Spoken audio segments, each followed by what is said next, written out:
Welcome one, welcome all to SimSpeed TV for the 5th annual Oceanic Sim Racing Bathurst 12 Hour. This has become a highlight of the Aussie sim racing calendar, and I'm certainly looking forward to getting today's action underway. We're not racing just yet, it's qualifying night here at the virtual Mount Panorama circuit in Bathurst, New South Wales. And to bring it to you all live on YouTube, Facebook, Twitch and Kick, it's me, Reese Gardner. I've got David Haynes and Simon Mazzomo with me in the comms box, and Jay Kennedy, as always, handling production behind the scenes. This is going to be a very fun night, guys. Bring Haynes in first. This is certainly a massive highlight of any sim racer's year if you're in Australia, in the real world, and now in sim racing as well. For the 5th time running, we get to do it virtually. Yeah, and just as the 12-hour sports car event on Mount Panorama has grown in international importance and visibility, so too the 12 hours on iRacing. More and more people trying to participate in it, trying to experience the challenge, but of course the awesome experience that is Mount Panorama, 12 hours with your teammates. Absolutely. Simon, good to have you on board for this one as well. You'll be giving us a little bit of insight into what the drivers are going through as they go through qualifying night. We've got a very interesting roster of cars here, the GT3 and GT4 classes racing together with a few new additions thanks to recent iRacing updates. Yes, this is probably going to be one of the, from a driver's perspective, this is probably going to be the biggest 12-hour that we're going to go for. Obviously, including the GT4s this year, which is awesome. It's the last couple of times I've done it, we haven't had the GT4s on the track, so it's been a bit haven't really had to deal with them. But this year we've got the new Audi, the new Porsche, the new Ferrari, and the new Ferrari, as you can sort of see looking at the pre-qual times, it's been a surprise in how quick the thing is as well. So yeah, I think this year, especially from a driver's perspective, yeah, it's definitely going to be a fun one to kick off. Indeed. We've got plenty of the biggest teams in Australian sim racing taking part in this event at this magnificent track. If you're into your racing and you're Australian, Bathurst needs no introduction. I say that every time we go here for a league or for a special event, but it's 100% true. Mount Panorama is the cornerstone, you'd even say the foundation stone of the Australian motorsport scene. Built in 1938, though there has been motorsport activity in the Bathurst area since the 1910s, and well, for that long amount of time, the Mount Panorama circuit has been entertaining spectators and scaring the living daylights out of drivers. It's a very difficult circuit, David, something that we've been over infinite amount of times. Got some long straights, but you don't even have an opportunity for a rest there. Yeah, and of course in the GT style cars, they've got a little bit less horsepower, a little bit less straight line speed than V8 supercars, but of course where they shine is between corners about 2 and 19. Of course they're strong on the brakes in the chase as well, which will be key for overtaking in the race, but also sort of key to your qualifying here. When you're on a good lap, you have a little bit of time to think about it on Conrod Straight before you've got to decide how deep into the chase do I want to brake, but then also right up against the walls all the way across the top of the mountain, blind over Brock's skyline, and really a machine that can carry a lot of speed down through the S's, the Dipper, all the way to Forest Elbow. But the visibility is tough, the elevation is tough, and I'll wear out the tried and true line already. It is a big game of risk versus reward around here in qualifying conditions. It is indeed, and qualifying conditions is what's going to take up the whole broadcast tonight. We've got 30 minutes of GT4 qualifying coming up, and then an hour of GT3 qualifying. There are red flags active in the qualifying session. The no escape rule is active, so if there's a big crash out on track and the driver can't make it back to the pits under their own power, a red flag will be called, but the timer will still go. So that's something that all of the teams out there need to be aware of. They got to make sure that they get out there and get their laps done as quickly as possible. Otherwise, they might not get another opportunity if a red flag period puts them out of contention. but it's going to be interesting for sure, Simon. We see the GT3 and GT4s all out on track at the moment, but they will get their solo opportunity in about 10 minutes' time. Yep, absolutely. And just to pick up something you mentioned, you talk about red flags and how much they can disrupt the session, everything else. The one thing to remember too is these GT cars have a very different time model to what we're sort of used to broadcasting, obviously with the supercars. It's usually the first lap that the supercar tyre is really, really quick. In these things, no, it's completely the opposite direction. You've really got to sort of take your time to prep the tyre, get it in its window for you to actually do a decent lap time. That, what we've sort of seen, it's about around lap 3 or 4. So when you're sort of looking at these sessions and getting yourself ready for it, that red flag could be even more costly, because if you've spent all this time prepping your tyre and then a red flag comes out, that throws it all away and you've got to start from scratch. So initially, I think we'll probably see a lot of quick laps out the door straight away, get yourself a banker, get yourself a really good time straight away. But then as the session goes on towards the end, you'll see a lot of drivers starting to prep themselves for their big laps and they'll throw towards the end of the session. Indeed. Jake Burton going with Trans-Tasman Racing once again. He's been a member of that team in the past and has recently made his return to Trans-Tasman Racing in the Logitech G Pro Invitational Series in the Australian Touring Cars. They're competing in a McLaren GT4 for this one, and have a look at the gap there for P1 in GT4, David. There's only 100th of a second between Burton and Stubber, so it looks like the lower class is going to be just as competitive as the big GT3s.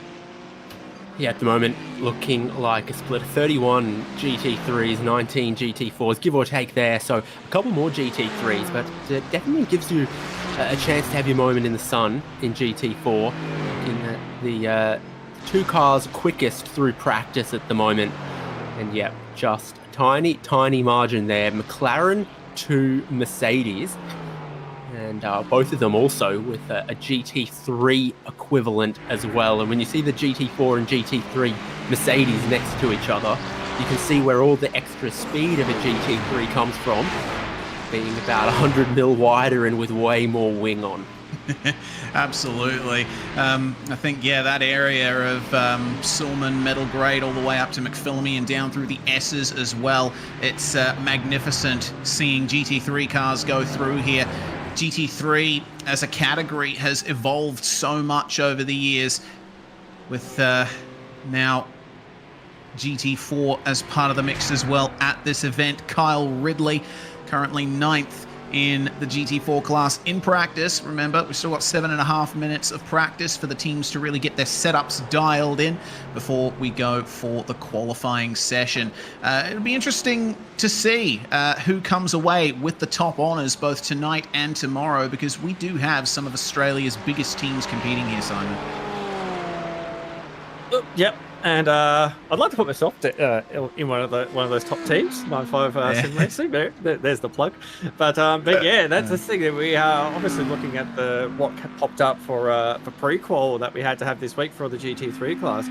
Lots and lots of big teams. Obviously, we're looking on screen with Dylan Burst and Eclipse Sim Sport. Probably the odds-on favourite just on pace-wise. I know that's someone that we're looking at very, very closely on being our competition in this one. And obviously we've got the ERT machines as well.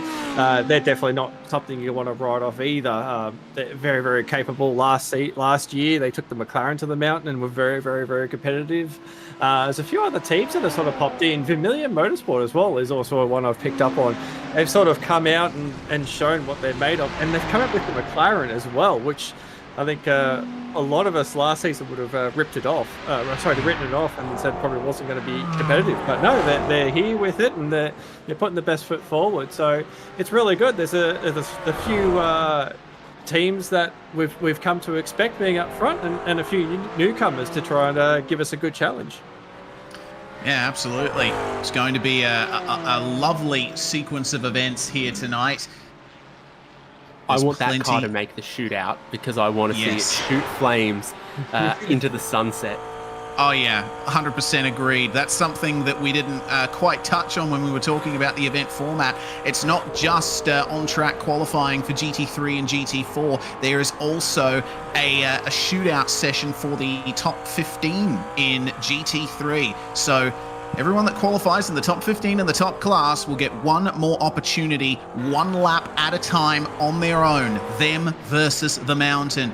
Be interesting to see what kind of mix of cars we get as we see John Merritt making his way down towards Murray's Corner, part of the Pulsar Chuka Toyota team that we've seen quite a bit in SimSpeed broadcasts over the last year or so. John Merritt has been quite active in the Formula V Australia E-Series, among many others, racing with Southern Cross Esports as well. We can't forget Evolution Racing Team, Lachlan Capel being a recent addition to ERT's squad last year, formerly part of Drop Bear Motorsports in the almost still brand new looking Mercedes. I know that current Mercedes has been around for a bit, but still looks like it's just come fresh off the showroom floor, at least for my sensibilities. Whale-mouth Evo, I do believe, made its racing debut here at Bathurst in 2020. So it did. That's a little bit of history. Looks still haven't grown on everyone, but one of the most popular and well-rounded GT3s, it's got to be said. Sometimes you go to a track where, one or two don't quite suit, but it certainly, it seems like a car that's got a chance everywhere it goes.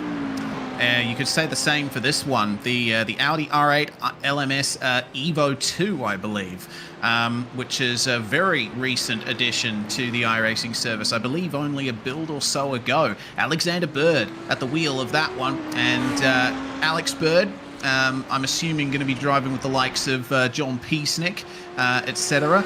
WSR Esports butt kicker team, resplendent in their grey and yellow colours. I love this car. It certainly proved popular at the Daytona 24 Hours earlier in the year on the iRacing service. Be interesting to see how it goes here at Bathurst. Ooh, okay. He was obviously a bit frightened there by, I think that was a GT4 spun in the S's. That's going to be a bit of an issue in the qualifying session, isn't it, Simon? When we have drivers on hot laps on the across the mountain, they'll probably get a little bit of advance notice, but if someone's spun and the no escape rule is active, they can't get out of the way. So that's probably going to result in quite a few qualifying runs being ruined. Yeah, absolutely. Especially in that section there in the dipper, it's just the natural way that the track is, and you actually commit fairly aggressively coming across the top of the hill as well. The car tends to move around a little bit as you're sort of coming down the hill. So if you do commit yourself to the corner, and then obviously there is an incident in front of you, there's not really an opportunity to get out of it. You're sort of once you're in there, that's it, game over. So. And you got to think too, we've got like 31 plus cars that are going to be on track, especially for the GT3 qualifying. So everyone will try and spread themselves out as much as they possibly can, but you're still going to have a lot of cars that are going to be end up clumping up together, whether or not you're going to have teammates trying to draft together as well, because the draft can give you a fair bit of chunk of time, especially down Copland Straight. So yeah, it's one of those things. If you've got a spotter, it's really helpful because they can go ahead and look at those spots and try and warn you before you actually get there. But from a driver's perspective, yeah, you don't really have a lot of forewarning when that sort of stuff happens. Yeah, well, I do think that, with the stature of this event now, how it has grown over the years, Oceanic Sim Racing, they have a history of putting on pretty big events. The V8 Scops Bathurst 1000 for the last 10 years running. Of course, Oceanic Sim Racing no longer involved in the organisation of V8 Scops. That's been handed over to Aussie Online Gaming for this year forward. But OSR still putting on the Bathurst 12-hour and maybe a couple other special events throughout the year. We will see. Dylan O'Shea, oh no, having a bit of a problem there. That's Liam Reston in the Summit Sim Sports car that got turned around at the exit of the elbow. Was he up behind a GT4, David? Didn't look like he was immediately up on anyone there, and that was odd. The racing line, that side of the road there. But perhaps some distraction sneaks in at this point as we're just a minute away from getting into qualifying. You're not so worried about the warm-up now, and you're thinking about who's going to be in the car for qualifying, what your strategy is going to be like there. Are you rushing out the gate at the start of that time, or are you hanging back a little bit? And then also, car in front of him slow. No. Looks like he just wasn't that quick on the throttle out of the elbow. Interesting. Well, that's something that we may or may not see a couple of times in the qualifying session to come. Only 23 seconds on the clock. I'm unsure if there's going to be much overtime in the practice session, whether or not you'll be able to finish the lap you're currently on if you've already crossed the line before the timer hits 0. And we shall see. But last few bits of preparation going in for the drivers.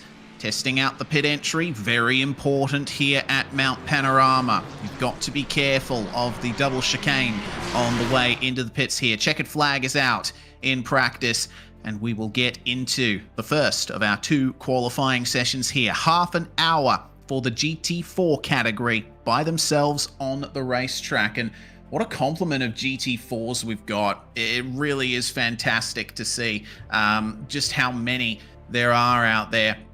Already got drivers making their way out. I think I've seen one of all of the options as well, the 5 options being the Porsche Cayman, the McLaren 570S, that Mercedes-AMG GT4 that we see right here, and then the BMW M4 and the Aston Martin GT4 with its beautiful 4-litre twin-turbo engine. Yeah, there is a BMW back there. That's the only one I couldn't remember seeing. So all 5 of those represented out on track here, and there's 7 different models of GT3 as well. So plenty of different body shapes, different styles, different configurations to take a look at and see which one looks strong in qualifying, which of course not necessarily a guarantee that that's a model that'll be strong in the race though. Yeah, we've got a question in the broadcast chat from Alex Spinozzi. How many cars are in each class? We can tell you there are 19 GT4s in the server, and there are 34 GT3s. Oh, okay, so my timing screen is a little bit off. Jay has already beaten me to the punch because we've got 2 safety cars that are also GT4 cars, but they are not going to be competing. They will be out on track probably a few times tomorrow, and maybe in between the GT4 and GT3 qualifying sessions, do a bit of a recon lap. There's a name I haven't seen in a while, Luis Polo Gallon.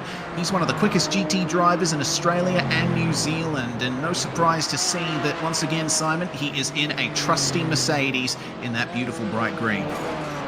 Yep, and it's still a bright green colour. That's so he's ticked both boxes there with the Merc and the green, and a bit of a surprise to see him actually jump in the GT4 because, as you said, he's obviously been the benchmark for a fair while, especially in GT3. So, if he was going to race, would have expected to be in that. But good on him to branch out and try a different class, and even then, there's no slouches in this category either. You can see on the grid, I've got Jake Burton and Rick Kuznetsov at the moment. Josh Perwin as well, I'm also noticing, is on track as well. So there's plenty of talented drivers that have actually taken the jump and jumped in the GT4, which is good to see. So there'll definitely be a bit of competition up the front, that's for sure. Yeah, indeed. Well, on board with Jake Burton as he gears up for the first hot lap here. Remember, Burton in the Trans-Tasman Racing McLaren topped the practice session in the GT4 class. Let's see what a lap around Bathurst is like in a McLaren 570S. This is the fastest I've seen a 570S go in a while. Aussie Online Gaming used the 570S as their safety car, and it's usually trundling around the track at a pedestrian speed. Now we get to see some real pace out of this thing through hell corner, across the curb. He's really pushing already, David.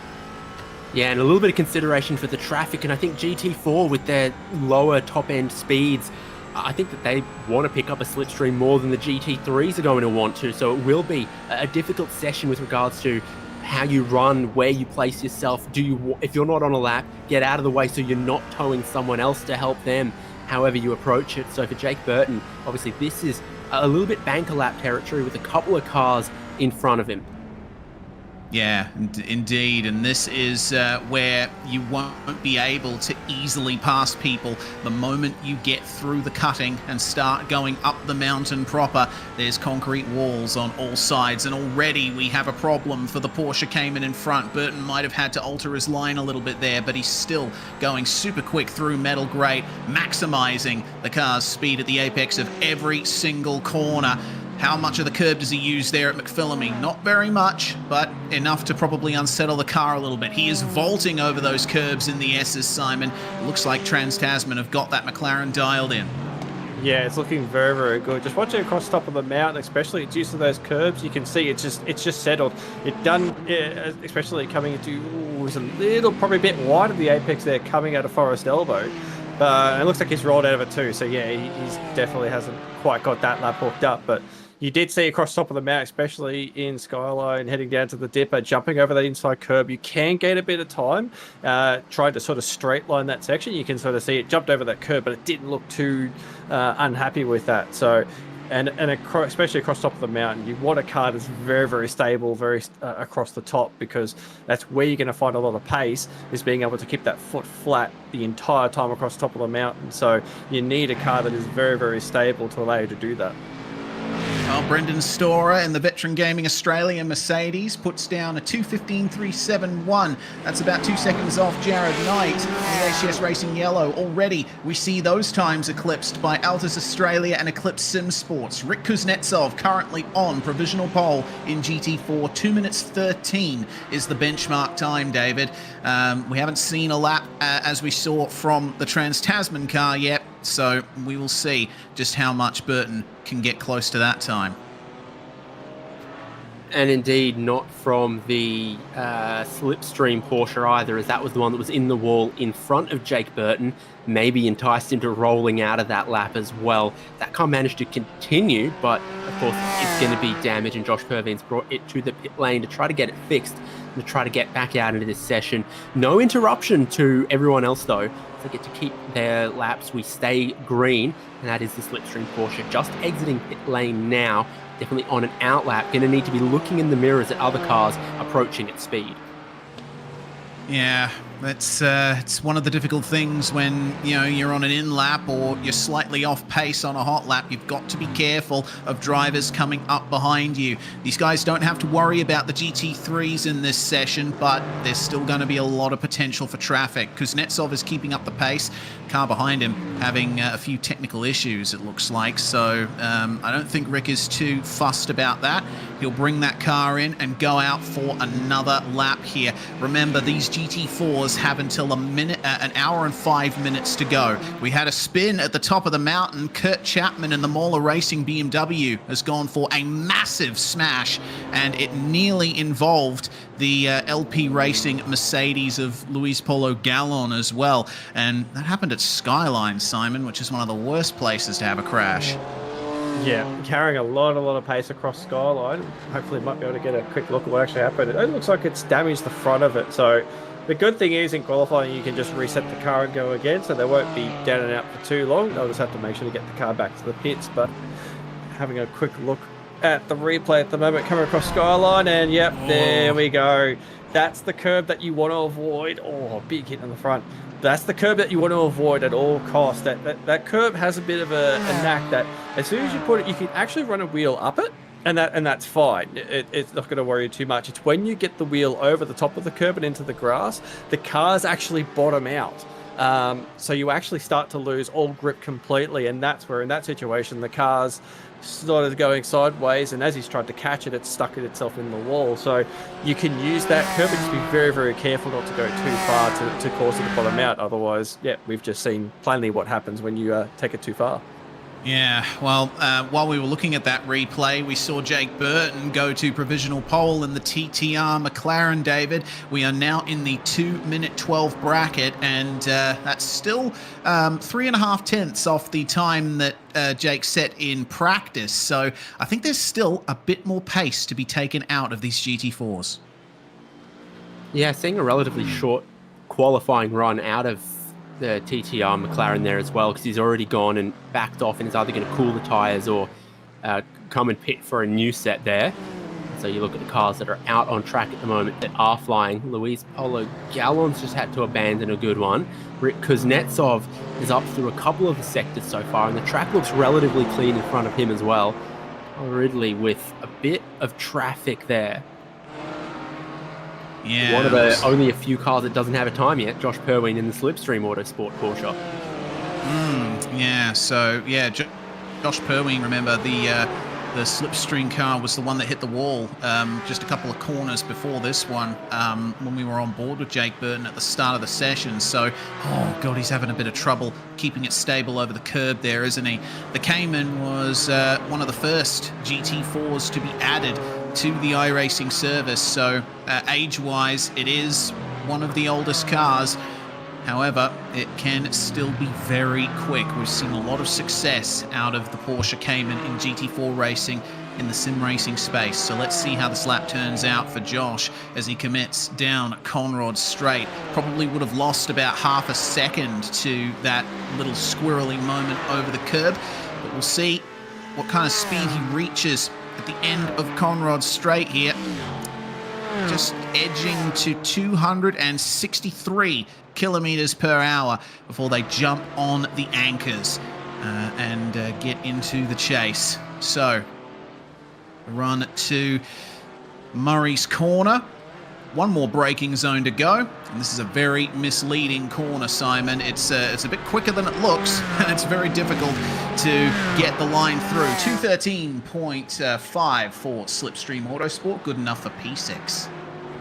Yeah, deceptive is definitely one way to put it. It's probably the one corner I struggle with the most around here. It's so strange. You want to carry as much pace as possible into the corner, but the corner sort of arcs itself back a little bit from what I can sort of feel. You can't use the inside curb because it just unsettles the car way too much. You just lose too much time out of that one. So it's a corner that it actually rewards you a bit more if you don't carry as much pace in, but you focus on trying to get the exit as smooth as you possibly can. So it's compared to the sort of turn one, where turn one you can actually carry a little bit more pace into it because you've actually got the run off the corner. We'll watch Luis Palogallon at the moment. You can see he'll run the car wide up onto the curb. So you've got all that extra runoff that you can use. You don't have that in the final corner. There's a little bit of runoff, but it's not enough that it's going to get you any pace. So although they're profiled very similar, you've got to have two very different methodologies when it comes to actually try to get a decent lap through them. Yeah, David, we could talk about all the strategies you can take around a lap of this circuit. There's so many nuances, so many tiny little things you can change that get you performance or bring your lap time up a little bit. It's there's so many places. Yeah, he was up on this lap. Yeah, that's one of the places that I was going to talk about, actually, is the exit of the cutting, David. It's very easy to run wide there because you're going uphill. The car's being driven into the tarmac, and you feel like you can get a little bit more grip out of it. But if you don't have it lined up, then that's lap over. The track flattens just a tiny bit on the exit there as well, which always sort of pushes the car wide a tiny bit or tricks you into some wheel spin. And so you've just done an outlap on a new set of tyres, was set up to attack this one. And it doesn't look it, but the sectors say he's dropped 3-4 seconds and he's kind of backed out of this one. Probably going to try to come around for another lap. The track is, I think, heating up as we go here through this session as well. We'll take a look from the onboard. But I'm seeing drivers sort of start to string together some more personal bests, but I'm not seeing any purple sectors yet. Oh, man, it was a matter of millimeters, wasn't it? I think if he'd gotten on the throttle just a fraction of a second later, he would have been safe. But Luis Palogallon is the kind of driver who will always go for the max at every single opportunity. Well, the session has entered a little bit of a lull now, as we don't have as many cars out on track as we did. There's going to be one final run here from a lot of these drivers, I would gather. And speaking of runs, we've got another one coming up here for the Trans-Tasman Racing McLaren, who remains on provisional pole position by 3.5 tenths of a second. That's the line that you want to take coming out of the cutting. Now, we had a question in the broadcast chat as well from Hamish Munro. How do you boys think the GT3s will handle the GT4 traffic tomorrow during the race? We did touch on that a little bit. And it won't be the source of any incidents at all. Oh, no, absolutely not. It's going to be 100% clean all the time, and there's going to be no drama at all. I'm just not a counter opinion to that, Mez. No, I'm thinking in the back of my head, okay, how could I politely say that, no, that's completely wrong? No. Well, actually, funny enough, when all this is said and done, I'm actually going to jump in an AI session and actually practice around GT4s to actually get my head around it. I'd say that once we sort of figure out what's going to happen, like who's going to, where you can pass GTs and stuff like that, the big thing I'd say from a driver perspective is just making sure that drivers hold their line. I know it's cliche and it gets said every time, but the most predictable line is the best line possible. for any time you're trying to be lapped. So down the hill's probably going to be a bit of a tough ask to try and pass the GT4s. Across the top, there's a couple opportunities, especially like at McPhillamy Path. You've got that little bit of a straight before you head into Brock Skyline. There's an opportunity to pass there. There's a couple opportunities sort of going up the hill as well. Again, it's probably going to be a big thing of just respect going both ways. GT3s have to understand they can't just force their way past, and the GT4s obviously can't expect that we're just going to sort of wait behind and wait for the opportunities to present themselves on the straights. Like, we're going to be racing hard, we're going to be racing for position, so, you know, again, I think we'll be okay as long as there's a bit of give and take with both classes. I think we'll be fine. But yeah, it's probably worth, like what I'm going to do after this session, it'd be worth, just have a bit of a practice and just familiarize yourself with where the opportunities to pass people are. Yeah, could be pole here from Luis Polo Gallon. Let's see what the time is. 2:12.655, 4 thousandths of a second slower than Jake Burton's time.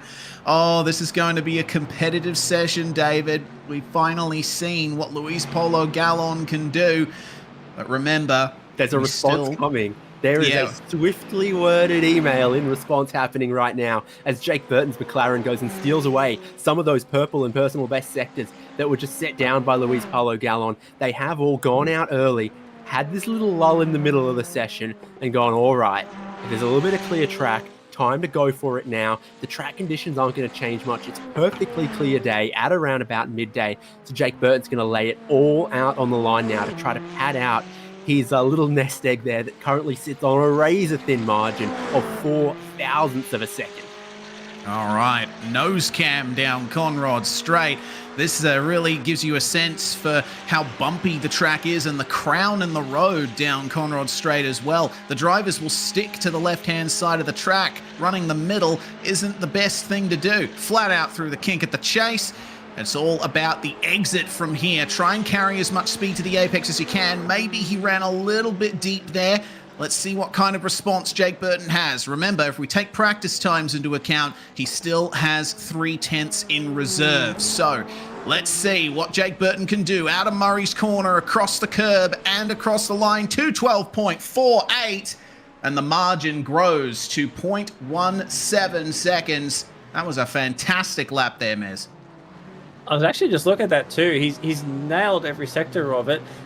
Sector 4, which I think is actually coming down the hill, he actually didn't set his fastest sector time through there. So it looks like he lost a little bit of time through there as well. I'm still interested though, because I was looking at the differences, especially in the sector times. Luis Polo Gallon still seems to be a little bit better across the top of the mountain. The McLaren definitely seems to be a bit quicker in the straight line. We obviously saw the first sector and the last sectors where the time really sort of stacked up. So, yeah, you can already see there's a little bit of a difference in the way the cars are performing, or maybe the way they've got them set up. So, I think there's definitely going to be as Dave said, there's definitely going to be an email in return from Luis Polo Gallon before the end of this session. Oh, there certainly is. This is a very intriguing session. We'll see what Michael Arlett can do here as well in car number 16, part of the JTIT Race on Oz crew. This is quite. Oh, hang on a minute. I got my numbers confused there. He's actually part of the Veteran Gaming Australia green team there. I keep getting the position number and the car number on the lower third confused. I really need to work on that this year. That's my New Year's resolution for 2024. Bring the Gardner gaffes down to a minimum, David, but I think I still need to keep up my quota of at least one per broadcast.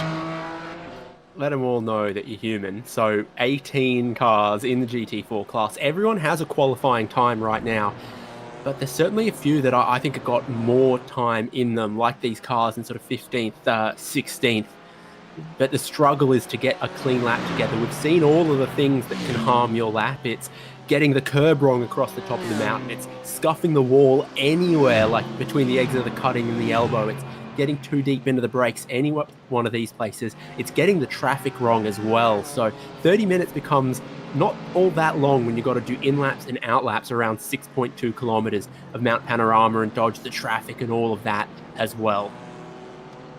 Yeah, indeed. There's so much to consider in a qualifying session at Mount Panorama, let alone a race. Rick Kuznetsov now into the 2:12s as well for Altus Australia. And that is a stonking time there in the Mercedes. So we've got a McLaren on top and 2 Mercedes rounding out the top 3. The Eclipse SimSports GT4 is an Aston Martin. So I think we've got a pretty good field spread, at least in the top 4. Go down to HTS Racing Yellow in 5th place. That's another Mercedes. Then we have the Slipstream car, 6th in the Cayman. That is the GT4 of Eclipse SimSports with Eddie Beswick at the wheel of that one. He's been putting down some pretty good times, I have to say. Meanwhile, car 770. This is the Full Send Motorsports car going across the top of the mountain.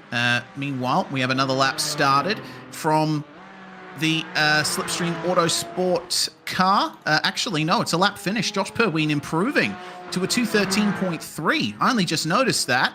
So I think, Mez, Slipstream Autosport, few fans in the chat, they'll be laughing at the moment. Yeah, he's slowly winding himself up too. That last one, he actually put in a decent first sector, like a personal best first sector as well. So again, it's probably just a case of just winding up very, very slowly, trying to get those laps together. Sam Muir at the moment, I'm not sure. Looking at screen, looks like there's a time coming in from Sam at the moment. So I think on track still in the Mercedes. And yeah, looks like 2nd and 3rd sectors were PB'd. So there's a time coming there. But Every yeah, sector's a purple sector when you're this purple though, so that's easy. True, that is very purple. I like it though. I like purple cars. It looks tiny here as well, so if he was quick across the top of the mountain, which is the micro sectors 2 and 3, the car's turning well, getting on the power well, and then so should do likewise out of the final corner to the line and see if that car can go from 8th any higher. Yeah, some really good sectors coming in from Sam Muir there. Just a tiny improvement, missed out a little in some places, but did improve somewhat. Yeah, it looked like that 4th or 5th sector is where it sort of fell apart for it because, yeah, the 2nd and 3rd one, as you said, was good. The final sector was really good. So, yeah, it sort of fell away towards the end, which is that 4th and 5th sector is the coming down the hill part, which, yeah, very much a case of you've got to be super confident to really get down that hill nice and quick, try and maximize every little bit of it, get as close as you can to those walls because, yeah, there is big time to be gained if you can nail that one. Yeah, certainly is. Shift to 4th place there. HTS Racing Yellow, Jared Knight gets ahead of Slipstream Autosport. So a little bit more change in the first couple rows of the GT4 grid. Yeah, looking good for the time being. Jared Knight, 2:13.2. And that's a good improvement indeed. Still not into the 2:12s though. The gap for pole position remains at 0.171 seconds. And we have both Jake Burton and Luis Paulo Gallon out on track together. They are running in tandem coming through the chase. And this down is to a bit of Murray's corner. strategy, right, from Jake Burton, who currently has the pole position, which goes, all right, you can go for a lap, Luis, but if it's quick, I'll be slipstreaming behind you and probably a little bit quicker. So there's gamesmanship, mega gamesmanship there from Luis Paulo Gallon, who then abandons it, pulls in and says, I'm not going to tow you to go in any quicker. Well, we will see if Jake Burton can improve on the 2:12.4s. Oh no, that's another problem for the 73 of Mola Racing, and that's pretty much the same place, Simon, that we saw them have their incident at the start of the session. Seems like that BMW doesn't like the curb at McPhillamy. No, I don't think there's a lot of cars out there that like that curb way too much, and it could just be a simple fact of just pushing it a little bit too hard into that corner. Typically where you end up there is either you carry a bit too much pace until the corner so the car washes out wide, or maybe turning in a little bit too late as well. It's where you sort of hit that little left kink, which we'll see. Wide of the apex there. He's almost held it. Oh, he's almost held it. Credit where credit's due. He's almost held on to it. But once it starts to go from that point, you really, really can't hold on to it. There's nothing saving you. So, and it's this section here. We'll watch Jake Burton come over the top. And it's that turn in. You can see just grabbing the turb. It allows him to run right out wide as well. It's where you get that turn-in point. That turn-in point is what makes the difference through that section. If you turn in too early, you're too narrow, it forces you out wide. You turn in too late, same thing happens, you go out wide. So you've really got to nail that turn-in point every time you go through there. Yeah, it's one of those spots around the circuit where you have to be precise and brave at the same time. I suppose that's Mount Panorama in a nutshell, really. We also saw Eddie Beswick improve in the Eclipse Sim Sports GT4, has put that car back into 4th place. It seems like 4th, aside from pole position, is the place that has the most competition right now. It's fantastic to see. That Aston is looking rather quick, as we have Jared Knight in car 105, the HTS Racing Mercedes coming back out onto the track for one final run. It's 4 minutes and 40 seconds left in the GT4 qualifying session. Remember, they get half an hour, the GT3s get 1 hour. There is a 5-minute break in between those two qualifying sessions. So Eddie Beswick on another good lap here, it seems. 3 cars in contention for 4th place at the moment. It did belong to this car and Eddie Beswick, and then Flipstream Motorsport took it, and HTS Racing Yellow took it, then Eclipse Sim Sports and Eddie Beswick took it back again, and still potentially a chance of improving here on this lap. But if this one isn't an improvement, you've got to go into the pits, because if you stay out and complete this lap, that's just about your qualifying done. Yeah, and I don't know if my eyes were deceiving me, but I thought Beswick might have clipped the wall through the dipper. So I don't know if he's backed out of this. That looks like that's very slow pace through the chase. So he's going to bring that one in and have one final run at the very end of the session. Got a little bit of damage on Rory Wilson's number 63 machine, and that's a car, the Lame Sheep Racing 006, that has had a bit of a torrid qualifying session so far. 2:14.9 is their quickest time. Evidently, something has gone very wrong for them up the top of the mountain. And see, well, the car's not damaged now. It was a problem through the S's. Did he lose it coming through the dipper?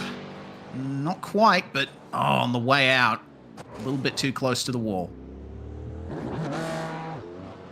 Nice 360 to keep himself going again. I do want to say he planned that one perfectly. So, Jake Burton on screen. Just noticing as well, Eddie Beswick looks like he's restarted that lap again. I did have a quick look. He only had done 3 laps on those tyres. So he's got another window to have another crack at it. But on screen at the moment, it looks like Jake Burton, he's actually been smashing the sectors at the moment. He's got 1 session best. He's got 4 personal best sectors, so this time is going to be a cracker if you get this one's finished. This could be up multiple tenths of a second, and the track is way clear in front of him as well. It's looking very precise and under control. This could move him up, and he needs to as well, because Luis Paulo Gallon's going quicker too. Oh, there we go. 2:12.48. So that feels like a tiny improvement there. Ever so tiny. 4 thousandths of a second as Gallon. Oh, he was a little bit rusty on the run out of Murray's. And that's qualifying done for him just about, I'd say. I think so. He isn't going to have enough time to get another lap started. That's a real shame there for Gallon. But man, very competitive for pole position in GT4. The session is still not over though. 1 minute and 40 left on the clock. We still got to see what Rick Kuznetsov and the Altus Australia car can do. Let's see what happened to Gallon here. He was coming down to Murray's corner and I think just made a little error. So the entry to the corner looked fine, but he just got a little bit too far beyond the curb, and I think the off-track 1X invalidated the lap at the last possible moment there. Yeah. Too fast, track too slick. It's sort of 5 degrees hotter than it was at the start of the session as well. It's a wonder that they do keep finding speed. Look how Beswick's lining up to be one of the last cars across the line to start a final flying lap. It really could still... Oh, is he going for pit entry? He is going for pit entry. There'll be a few cars. No, they're trying to game it they're up. Staying out of the way. Yep, they're trying to grab a draft here, and you can see Rick does not want to give him a draft at the moment. That's the big thing. So they're trying to game each other. Oh, what's going on here? Well, we didn't see improvements from the two Veterans Gaming cars. They remain down in 12th and 16th.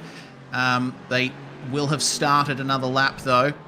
We shall see if they get a good time on the board. Jared Knight, P5 right now in the HTS racing car. He has just started his final lap here, so we're going to see a flurry of times come in. The Trans-Tasman racing car has entered the pits. Jake Burton on provisional pole, and that car has ended its session, so it's now up to literally everyone else out on track, aside from Luis Paulo Gallon, to get this lap on board, David. Yep, so one of the first cars to cross the checkered flag will be Kyle Ridley. And SLM Motorsports Pink is not going to improve on that lap, and now it's just an in-lap for him. So the car's out here on flying laps. Teammates out there for Veteran Gaming Australia by the looks of things, and Eddie Beswick's caught a little bit too much traffic. Rick Kuznetsov's caught a little bit too much traffic. We're not going to see a big tumble on this final lap, I don't think. If we do, is it going to be from Jared Knight? I was going to say, Jared Knight actually is on a lap at the moment. He's personal best the first sector, session best of the second sector. Third sector's not looking too good, but he's had a really good start to this lap at the moment. Yeah, okay. He does have a little bit of traffic ahead of him. Oh, he hit the wall. No. Oh, no. Well, that's that done. In the... everyone on track qualifying session, a 0x, little hit to the wall, will invalidate your time, but that won't be the case in the shootout. So you might see drivers tap walls in the final session of the night. That means they will still be able to finish their laps. So that's session over for the majority of the GT4 field. Here's once again what happened to Jared Knight, and well, he was pushing lovely and hard through the dipper, but I think just a little bit more steering angle would have sufficed there. He was a little offline for a couple of apexes on the way in there. He got in so hot and he just, stuck with it, because that's what you do on your final lap in qualifying. But I think even by part of the S's before he turned in for the dipper, he knew he was a little too hot, a little too high on that one. And that's the end of qualifying for just about everyone. I think some of the last cars that would have crossed the checkered flag, there was the two Veteran Gaming Australia cars that were flying in formation. I don't know if either of them managed to improve. No, I don't think they did. The safety car is now out on track, and well, that'll be one reconnaissance lap before the GT3s are allowed out on circuit. Here are the results then. This is how the GT4 class is going to start tomorrow morning, bright and early. Jake Burton and Luis Paulo Gallon on the front row of the GT4 grid, with Rick Kuznetsov and Eddie Beswick third and fourth. Knight into P5 for HTS. Still a great performance from the Slipstream Autosport crew. Josh Perween putting in a fantastic time there. P7 going to Pulse Tuning Echuca Toyota Beige. Glenn Riddell in the car there, only 0.02 ahead of Sam Muir in the 1.9 purple Mercedes, with Dean Jacobson and Benjamin Faulkner rounding out the top 10. Then SLM Motorsport Pink, Kyle Ridley at the wheel of the BMW makes his way into 11th, ahead of Brendan Storer in the Veteran Gaming Australia Gold car. Locked On Racing's Tim Court, lucky 13th, with Kurt Chapman, Rory Wilson, Michael Arlett in the second Veteran Gaming Australia car, and then Scott Fitzsimmons and Kyle Gretsch in the Ned Whiskey and Full Send Motorsports cars, rounding out our 18 GT4s that are going to take to the track tomorrow. So let's get things started for the second of our qualifying sessions here. 1 hour coming up for the GT3s. Just got to wait for the safety car to make its way back into the pits, and then GT3 will be allowed out on track. We are going to be seeing some stonking times, David. GT4 is about 11 seconds, or around about 10 seconds really, faster than the GT4 class. Stonking times indeed, just like stonks. Lap speeds only go up when we go to the GT3s, and we did have a great show just then out of the GT4s in their 30-minute session. McLaren on pole from a Mercedes, then an Aston Martin, then a Mercedes, then a Porsche. The poor BMWs didn't seem like they had a particularly good run of it, but in the 1 hour of GT3 qualifying, it is going to be so busy out on track. 10 more cars, lapping faster, even more variety of manufacturers. Wait, because I've got it, because our options are BMW M4 GT3, Audi R8 LMS Evo 2, the Ferrari 296, the Mercedes AMG GT3, the new 992 Porsche 911 GT3R, the McLaren MP4 12C, the Flamethrower, and the Lamborghini Huracan GT3. Lovely spread of cars here, Simon, all with their own little differences and difficulties to overcome. We have 5 drivers on Zoom here tonight. It looks like a foot cam there for, is that Thomas Hinz? Yes, of course it's Hinzy. He always comes in with a foot cam. Cameron Dance in the middle. Daniel Stevens up in the top right. Race control, in fact. So he's going to be monitoring what's going on throughout the session. I believe he was in the safety car that went around the track too. And then we have Blake Warboys and Marino Morella on the bottom row. This is going to be fun as the GT4 cars make their way, as the GT3 cars make their way out onto the track, leading the charge. It is going to be, wow, all the way up the mountain at the moment. It is the Pulse Echuca Toyota Ferrari of John Merritt that's at the very front of this queue, followed by Jacob O'Reilly and the Vermilion Motorsports McLaren. Good call if you think the track and the session is going to be as busy as I feel like we know it is, to just be the first across the line, put a time in, keep off the walls, and then, you know, we didn't see a red flag or any interruptions out of the GT4 cars, but we saw a couple of hits to some BMW GT4s that absolutely would have knocked the engine out of a more fragile GT3 or out of another model. It's very, very likely that we get some significant interruptions in this 1 hour session. John Merritt doesn't want to be a part of that. No, and as we saw the weather up on screen in the bottom right, the track temperature has increased a little further, Simon. We're up to 46 Celsius now, 2 degrees warmer than it was in the GT4 session. So these cars are going to be slipping around across the top. Yeah, this is going to be big setup window here. So typically, the way you set these cars up that we've noticed, especially when you go cool air to a cool track to a hot track, there's a fundamental shift in how you sort of to set the car up. It's kind of more focuses around the front of the car. So you've got to change how the front really attacks the circuit. So as it gets hotter, you've got to be able to have that front of the car be able to sort of rotate a bit better, because it's not going to have the grip available to it that what it did in the colder conditions. So you can see at the moment everyone's heading into turn 1. It's got a nice turn in from John Merritt, exactly using all that exit curb. It's a beautiful run through for turn 1 so far, starting this one off really strong. But as we start heading up the mountain, really look at how the cars are able to rotate into the corner and if they're actually being stable off the corner, because the hot temps are really going to be a factor in how well someone's actually got that car in that window. You want it to turn, but you also need to make sure that it's not going to slide too much off the corners, because if it starts sliding, because you've got to remember, these cars have TC, and the one thing that we have noticed through our testing is TC, it gets very erratic in these sort of conditions because it doesn't have the grip available to it. And as soon as TC starts kicking in, you start losing time. So it's very much a case of being able to maximize all those different little factors to try and put this lap together. Yeah, it's difficult, isn't it, David? You know, we've had plenty of broadcasts together where we've seen GT3s racing, and traction control can be, it can be your savior or your doom, especially around a track like this, because when it cuts power to the rear wheels, if you're already in a slide, it can exacerbate it. So I'd imagine John Merritt is running little to no traction control on this Ferrari. It's all down to his right foot as he comes out of Forest Elbow.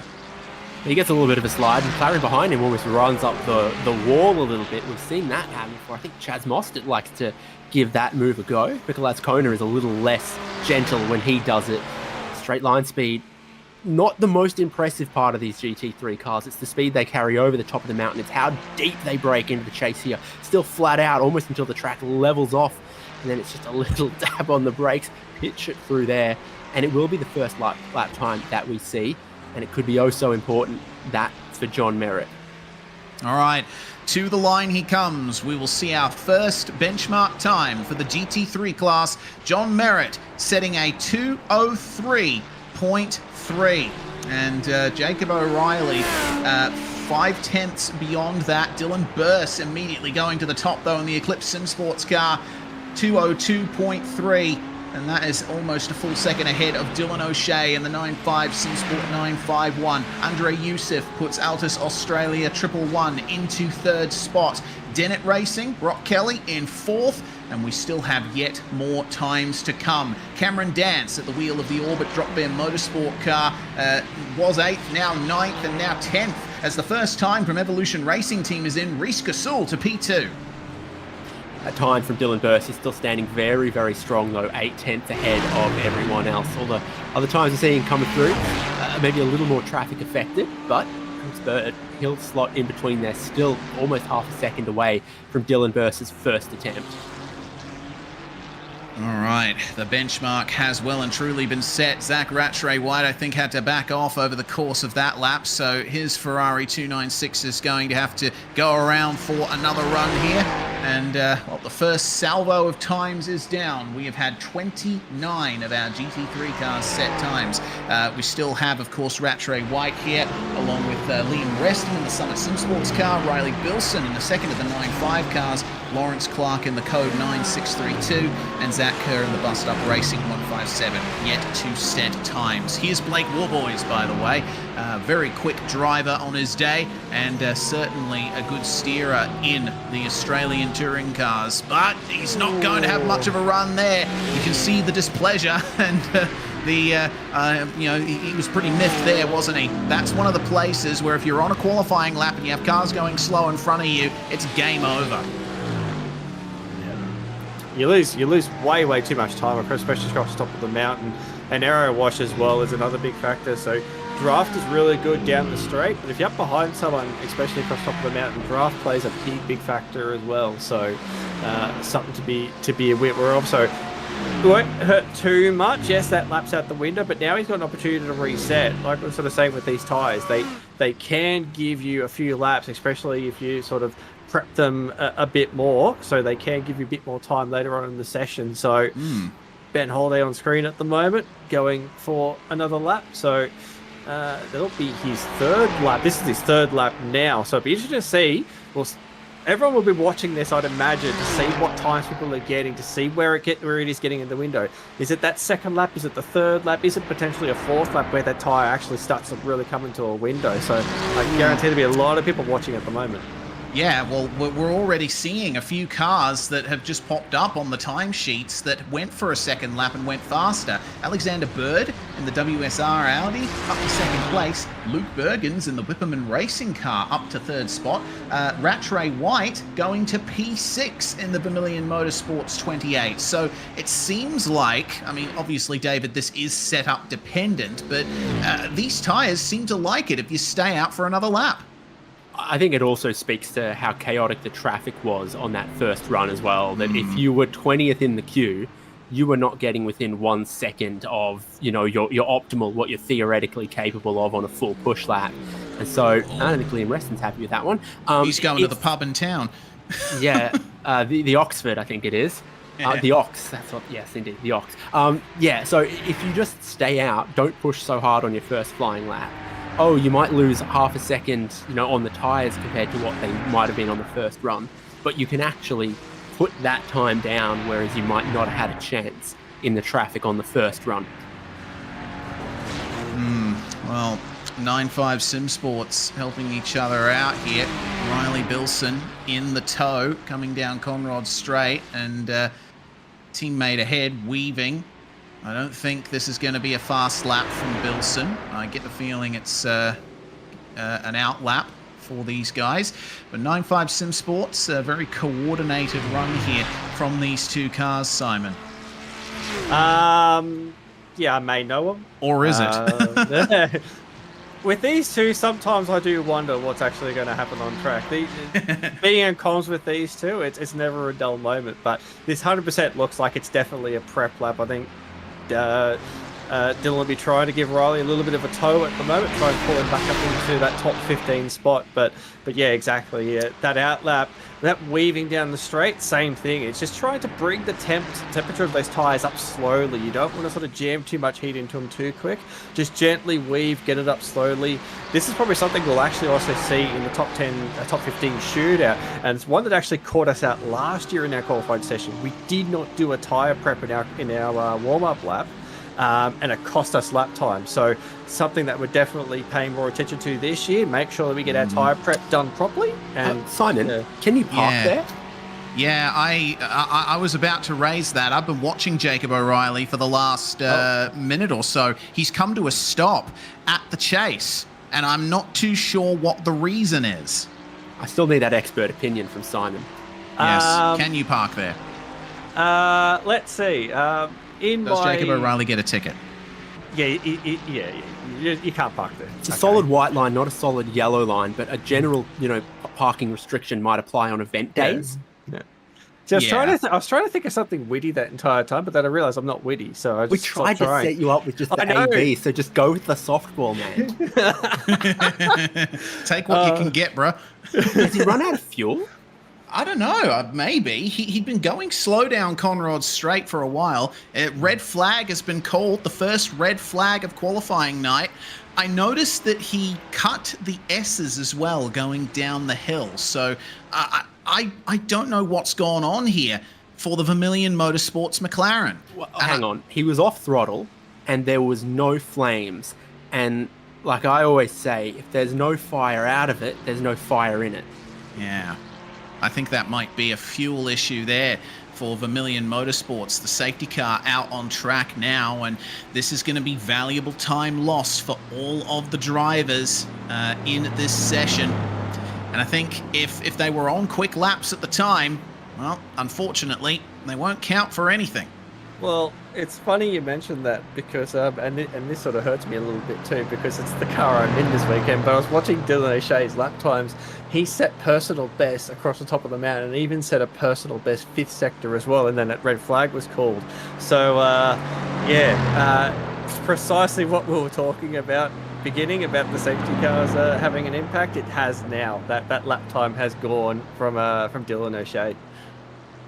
Yeah, and if I'm not mistaken, once that McLaren is cleared to go back to the pit lane, we won't be seeing them out in the session anymore.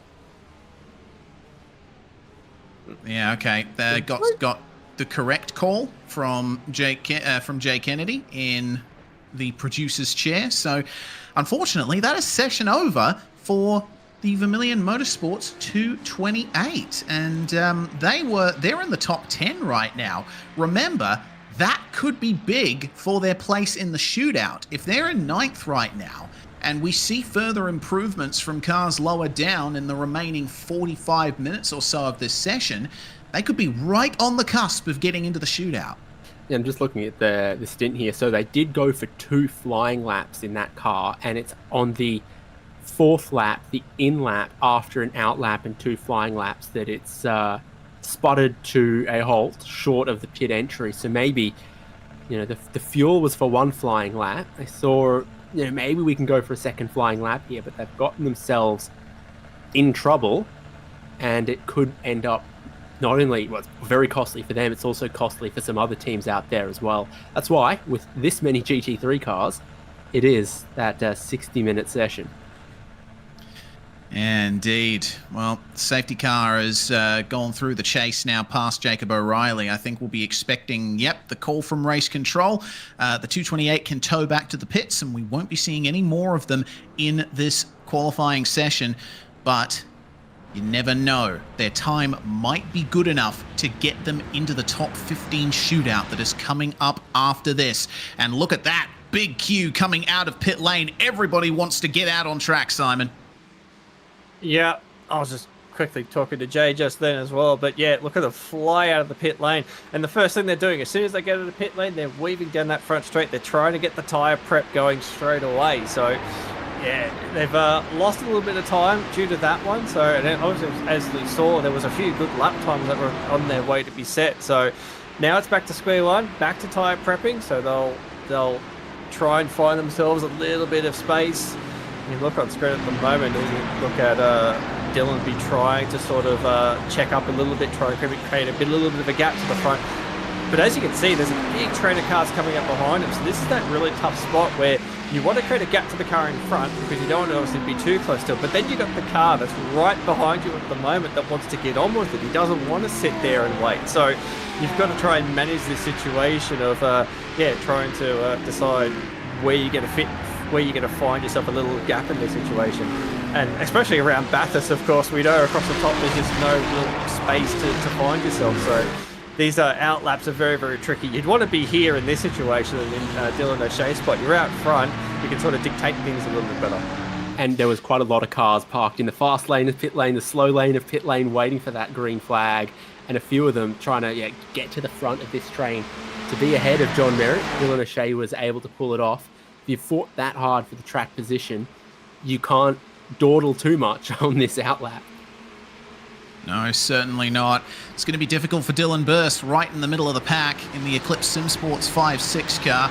Eclipse Sim Sports expanding their driver lineup a bit in recent weeks, so look out for them.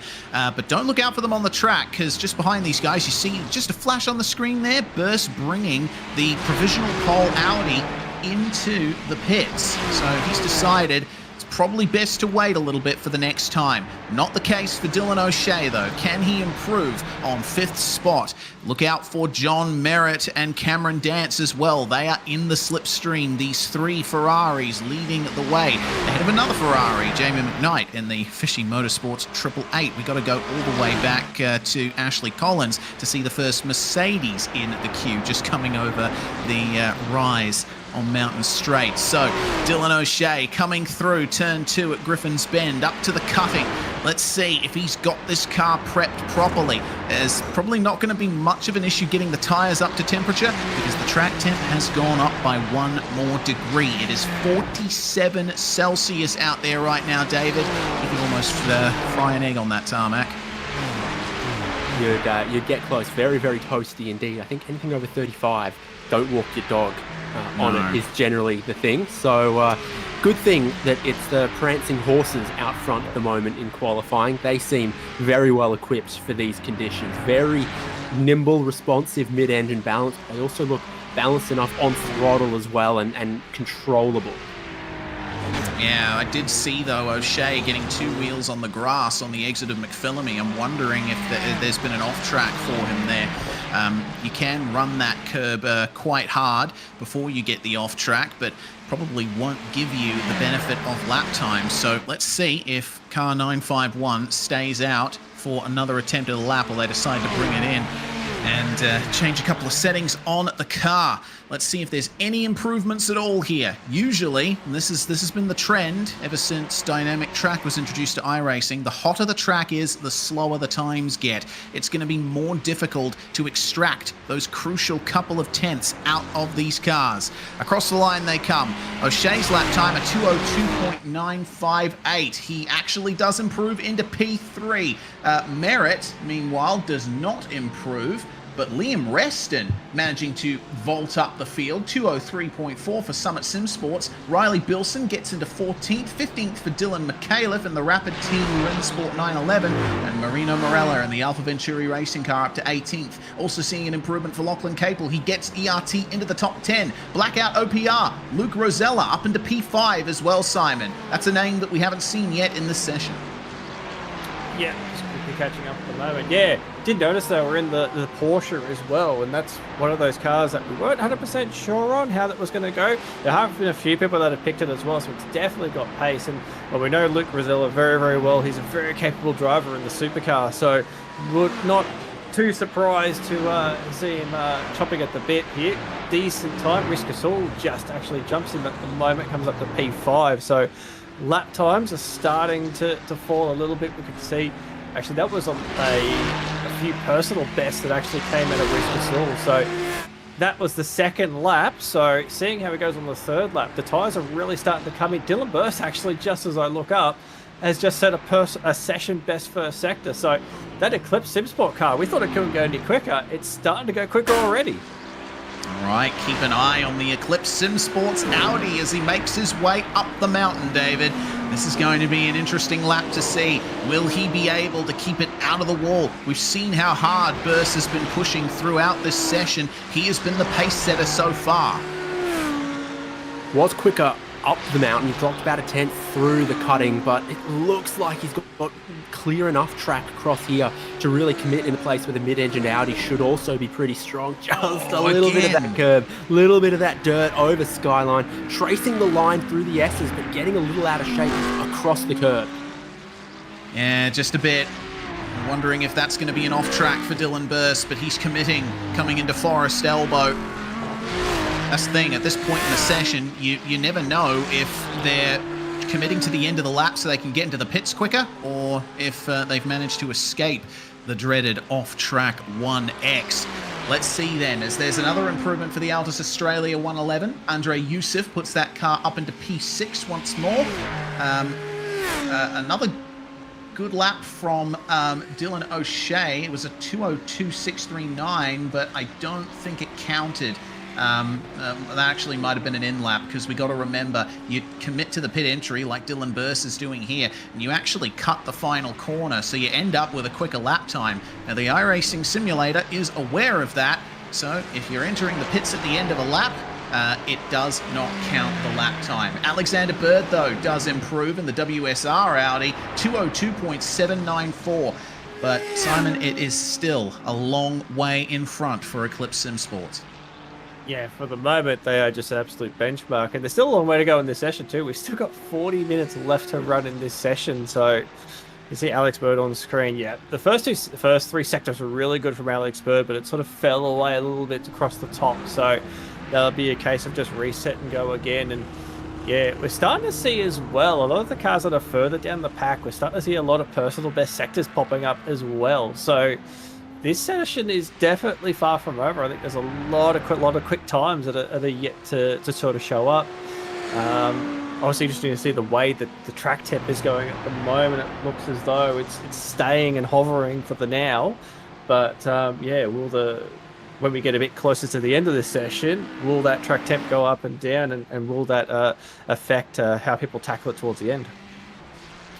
No GT3 teams without a lap time at this point, and it's 2.8 seconds from the very pinnacle with Dylan Burst to Fishy Motorsports, Jamie McKnight in 36 at the moment. And it's Ferrari top to bottom there as well. More 9.5 SimSport teamwork potentially happening down Conrod Straight there. We're definitely seeing in these track temperatures, every team is starting to realise there is one good lap in the tyres, and that's that. So there's a lot of cars on pit lane, on out laps, on in laps, and at any given time, only about a third of the field is actually on an attacking lap now that we're into the GT3 cars.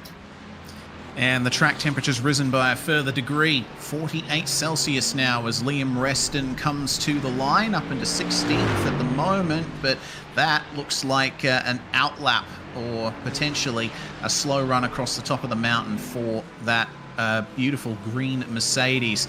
Meanwhile, Lachlan Capel coming to the line to begin another hot lap, it seems, in the ERT Mercedes. Capel was balked cars behind him through the chase on his last flying lap. So this one, if he has exactly the same performance but less traffic, should definitely be an improvement. I think Capel had good sectors in that car and might have lost about half a second as he came up on a Porsche through the chase. We just caught it one of the previous times. Yeah, here's what happened. A little bit of exchanging between cars in front, and into the chase he comes at full tilt, and unfortunately has to pull it up a little more. That's very unfortunate there for the ERT 262, and oh man. And that was his fastest lap. He saw it out, and that was his best lap. So he was full tilt on the way in, and perhaps a little tilted on the way out. Yeah, well, that's I think that tells the story that there's potentially even more pace in that ERT Mercedes. Meanwhile, I'm seeing Vermilion Motorsports 28 has gone ever faster into the 202s for Zach Rattray White. He was one of the drivers that initially didn't set a lap time at the start of the session, and I was wondering where they were going to end up. Looks like there's pace for Vermilion there as well. They are one car down with their McLaren now out of the session, Simon. So it's up to Rattray White to fly the flag here. Yeah, and that's a very, very solid lap time too. He's done into the 202s. 202 seems to be where the peak times are. If you're getting into there, you're definitely on basically the quicker guys.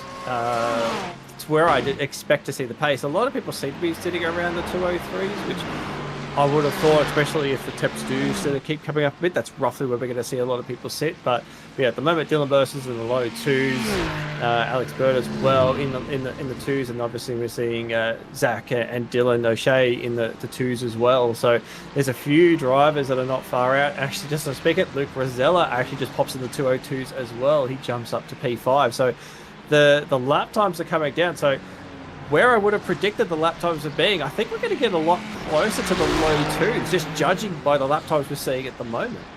Burst is on a good one. Alex Bird's on a good one. So now that we've settled into this rhythm, the cars are a little more spread out. Everyone's a little more aware of the traffic. We are still seeing more improvement as we go. And you know what else? The Vermilion Motorsports 228. Remember how we were talking about how they might be bumped out of the shootout with all these improvements? Well, guess where they sit? 15th position. So they will be watching from the sidelines, biting their nails, tugging at their collars in the Vermilion Motorsports car. Reese Gasul brings the Evolution Racing Team 261 up to P2. Still no improvement from Dylan Burst on provisional pole. Alex Bird's decided to abandon that lap as well. Luke Bergens, who was up in the top three early on in the session, up to the line now, 202.95. 2 positions gained. He puts Dylan O'Shea and Luke Rosella down to 6th and 7th. Oh, here we go. We're starting to get into the meat of this session, and we still have over half an hour to go. So the Porsche is starting to find a little bit of pace then. As Reese Gasul went to 2nd, we saw Luke Bergens jump up to 5th. So, yeah, Audis, Porsches, Ferraris are what we're seeing up the top at the moment. We, of course, did see a McLaren with some competitive times, but we're not going to be seeing any more of it. Yeah, real shame there for Vermilion Motorsports, but they still are on the very cusp of getting into the shootout. Lap abandoned for Cameron Dance in the Orbit DBM machine. So, still yet to see some more pace out of that car as others have improved. We saw for a brief moment the Summit Sim Sports Mercedes of Liam Reston there on screen, that dark green machine. They improved on a lap time as well, down to a 203.261. They currently sit in 13th place. Mark Newton, meanwhile, coming down Conrod Straight, down in 27th place right now in the Middle Finger Racing Ferrari. Always can count on MFR showing up in an Aussie sim race, also active in the Majors Series too, and they always turn up with some very nice liveries. I love that bright green and I'd say fuchsia, if you want to get specific on your shades of pink. Let's see what Newton does at the end of this lap here. 203.9 is his quickest lap, and it's going to be close here whether or not it's an improvement. Sticks to the curb, and it's a 203.8. So that's a marginal improvement, but it doesn't result in any gain in position.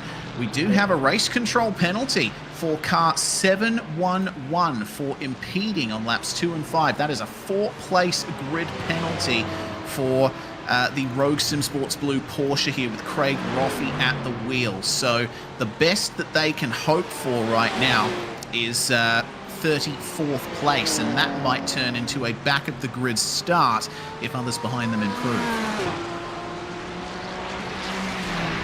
Yeah, I'm sure they've had a good chance to look at all of it. It's tough to tell exactly who isn't on a flying lap at any given point, and in my mind, if you're on a flying lap but your pace is 2 seconds slower than someone else, you're not impeding them by trying to set your qualifying time. So it depends. Did they, impede, and are they doing it again at the dipper right now? Yeah, I can see that. The Altus Australia Ferrari flashing the lights at him. Like I say, it can be tough. 30 cars. We've got at the moment about 3 seconds delta between the fastest car and the slowest car, and I think that is compressing a little bit as we go along as well. So if you start 2 seconds behind someone and your pace is 2 seconds quicker than them, you're going to get them by the end of the lap, and so you need to be aware about how much space you leave in front of you as you line up for a lap. And the other thing to remember too is that when you're in sim, you don't necessarily have the ability to see who is on lap, how many laps are they on. You can use third-party tools, like I use iOverlays, for example, and I've actually got it set up so I can see what stint they are on, where they are, how many laps they've done, if they've come out of pit lane, that sort of stuff, so you can actually see that information. But even then, it's still quite tricky. So it's as you say, it's easy enough when you've got cars that are doing multiple laps trying to sort of get their time in. It's so easy to just lose a little bit of concentration and just accidentally end up in front of a car that you're that's on a flying lap. So like I said, it's just one of those situations. If you've got a spotter, it does help a little bit because there's someone that's actively looking for those sorts of things. But when you're on your own, it's a little bit trickier. So yeah, it's in real life, it obviously would be easier because you've got a team behind that you can call this stuff out. So yeah, it's a hard call. It's the right call, but yeah, you just got to give the drivers a little bit of leeway sometimes because it's just the way you end up on the track, and there's not a whole lot you can really do. Glass half full. They've rocked up to Bathurst and they've still got Coca-Cola as a sponsor. Yeah, they've got one up there, haven't they? I'd start back and agree with that. Oh, man. Oh. Beautiful. The traffic is just a massive effect in this qualifying section, though. Yeah, massive factor indeed. Not just temperature and the like, but also just the very nature of it. This part of the track here, Conrod Straight, as well as Mountain Straight's really the only place you can get by someone cleanly and not lose time to some regard. We have not seen any improvement from the Eclipse Sim Sports 5.6 machine up the top of the timesheets since they first set that 202.3. They have enough of a margin over the rest of the field that I suppose they can afford to have a go further at more laps and pull out of it if they need to, but clock is ticking and we've seen some big improvements from a lot of teams. So let's see if Dylan Burse and co can get another lap down on the board. Can this Porsche of Reece Gasol for Evolution Racing Team improve on this lap? He is firing it across the top of the mountain and down through the S's. I am amazed at the pace that GT3 cars can carry through these turns. I'm so used to seeing V8s come through this section and having to be so patient through a lot of these corners, but there's so much grip that these GT3 cars offer. Just like that, in the blink of an eye, he is back on Conrod Straight. Did he keep it off the wall, though? It was quick through the cutting on this lap. It's been about average across the top of the sector, and he might have, because he's gone and backed off out of that one. John Merritt's up in 8th, and he looks to be still pushing on, but we're seeing so many, outlap, attack the first half of the lap. It's not an improvement. Back off, come into the pit lane for another set of tyres. The track temp has started to stabilise at 48 though. So we still might have a chance that the track does cool off a little bit and we see just a little bit more pace out of the track in the back half of the session. John Merritt not improving, unfortunately. Go on. I was going to say, it's still quite an amazing effort. The times that we're seeing at the moment are fairly competitively close, especially for the temperatures that we are in at the moment. I know for a fact I'm glad Dylan is qualifying the car and not me, because we would not be up the front at the moment. So yeah, the level of the competitiveness that we're seeing in the field at the moment is quite extraordinary in such conditions. So in cooler conditions, you might see people get down to maybe 2s, potentially maybe get into a 1. But when we're looking at potentially 48-degree temp, and you can feel it when the track starts getting up around 48, anything sort of over 43 and above, you really start to feel that the grip fall away from the track. So for guys to be doing these lap times at the moment, I think is quite remarkable to see. Indeed it is. Dylan McAuliffe, a little bit squirrely on the exit of Murray's. He does improve on that car's time, though. Puts it up into P12 for Rapid Team Brinsport. And unfortunately, that shuffles Vermilion Motorsports 228 out of the top 15. So the car that brought out the red flag earlier will take no further part tonight. So Thomas Hinds, one of our drivers we've got a camera for. Not of his face or his hands, though. Whatever. But certainly we know the Ferraris can be quick. We know Thomas Hinds can be mighty, mighty quick. So how's this lap going to fare for him? I think this is an in-lap. It's the third since he last left pit lanes. Probably in-lap. Not seeing many, if any, try for that second flying lap anymore. And I guess it's with the amount of time, the amount of attempts at that one magical hot lap you get in the session, why would you jeopardize the first flying lap by carrying that extra fuel? Yeah, it's complicated, isn't it? There's so many things to keep track of. It'd be a case of where you actually want to put your good time in. So if it is a case, as you're saying, if you want to carry that extra fuel, you're looking at putting your fast lap in that third or fourth lap. So you won't actually go for it in those first couple of laps. You'll just roll around for a couple and just wait until the fuel burn comes off and then you go for it. But because, like you're saying, we're seeing the second lap. The second lap is basically you either make it or you just pull in and go away. So it could be a case of the way the track temp is at the moment, that it's just the tyres falling away too quick. So even if you can get it in the window and do that fourth lap, the fourth lap is just not able to keep the grip in the tyre. So yeah, you could be right with that one. We're hearing that there's big news. Oh dear. Qual penalty. That's a two-place grid penalty for the number 65. That's the Vermilion Motorsports Ferrari with Kevin Norman at the wheel. They're currently in 33rd place. So they'll be hoping that they can improve a bit more than that. 204.4 is their quickest time so far, but yeah, they only ran a 204.2 in practice. So unfortunately, that might put them at the back of the grid if they're not careful. We're going to be getting some context here on the SimSpeed replay, so keep an eye on Kevin Norman. Got a car coming up behind him. It might be the rejoin. Oh, spin coming out of the cutting, and well, he wants to get it back going as soon as he can, but he has to wait. He did have a gap there, but he wants to try and get the car in a good position. He's right there. He's doing the right thing. He's backing it in to the escape road, but then I think he's misjudged exactly when to get going again. Oh, yeah, he has. Oh, and that's Alex Bird there. Alex Bird getting impeded and damage for the WSR Esports butt kicker Audi. Once again, credit where it's due, though. He found the traction control off button for that one, but it didn't.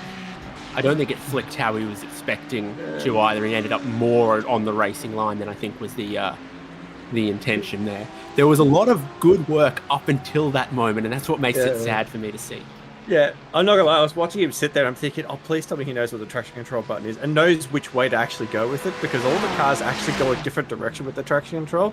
Off can be 1 or off can be 12. It depends on what car you're in and knowing which one it is. So I was like, oh, please tell me you actually had a look where it was. But the old Audi's throttle map had like 1 to 12, where 11 was the most S-shaped and 1 was the most linear, but 12 was also directly linear as well. Yeah. That's odd. Let's see if this is an improvement from Reece Gasol, by the way, for second. This was a quick lap already. Oh, only takes 0.03 of a second out of it. It looked like he turned in a little bit early for Murray's there.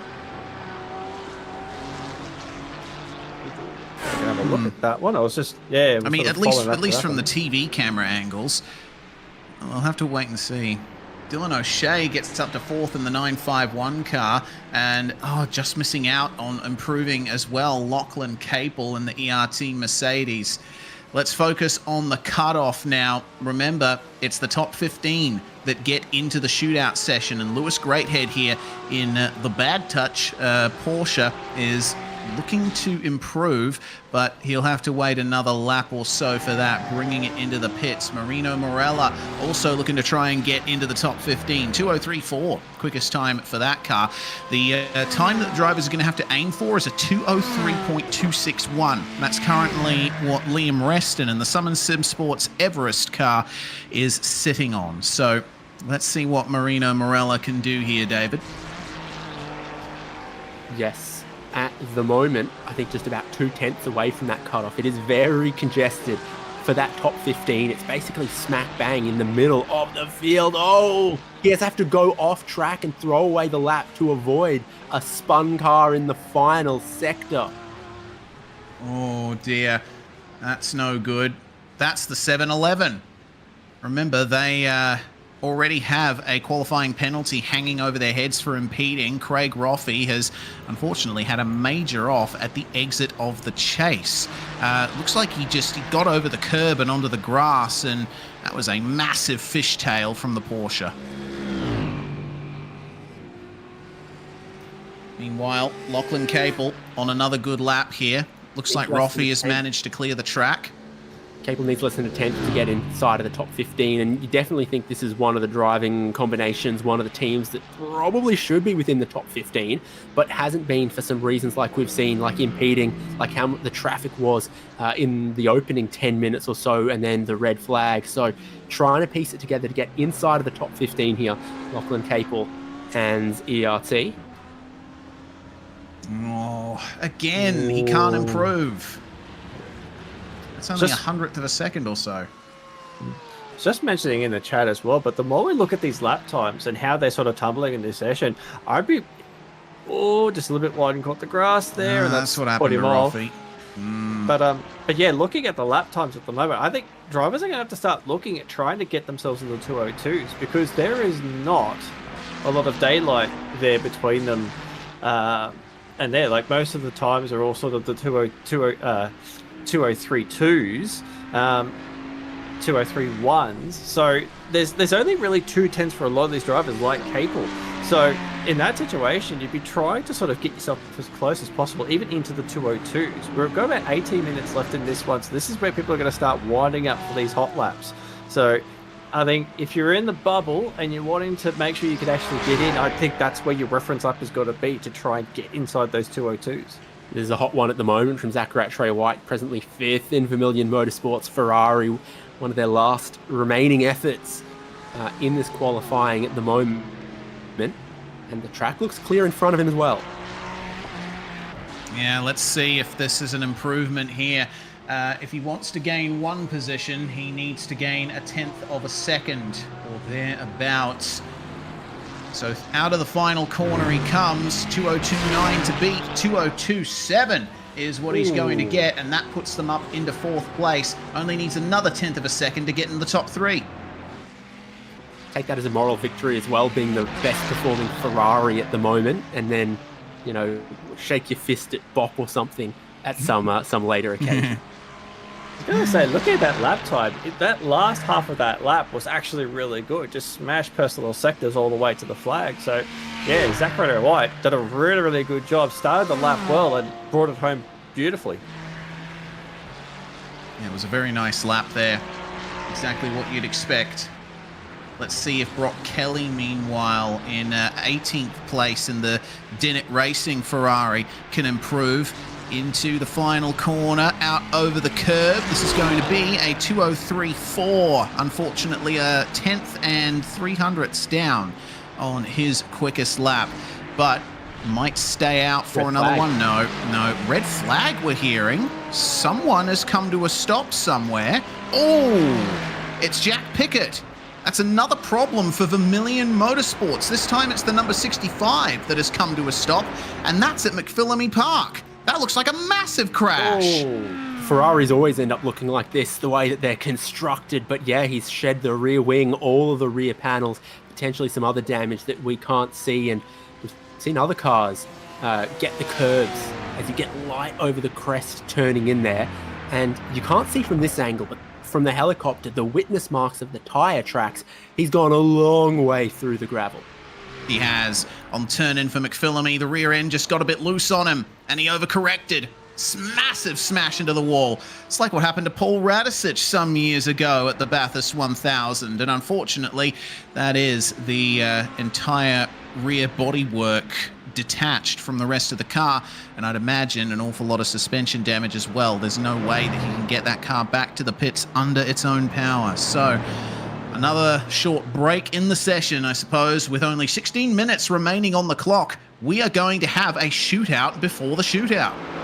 Here's a crazy thought. It gets most of the cars off the track for a couple of minutes. It might cool the track just as well.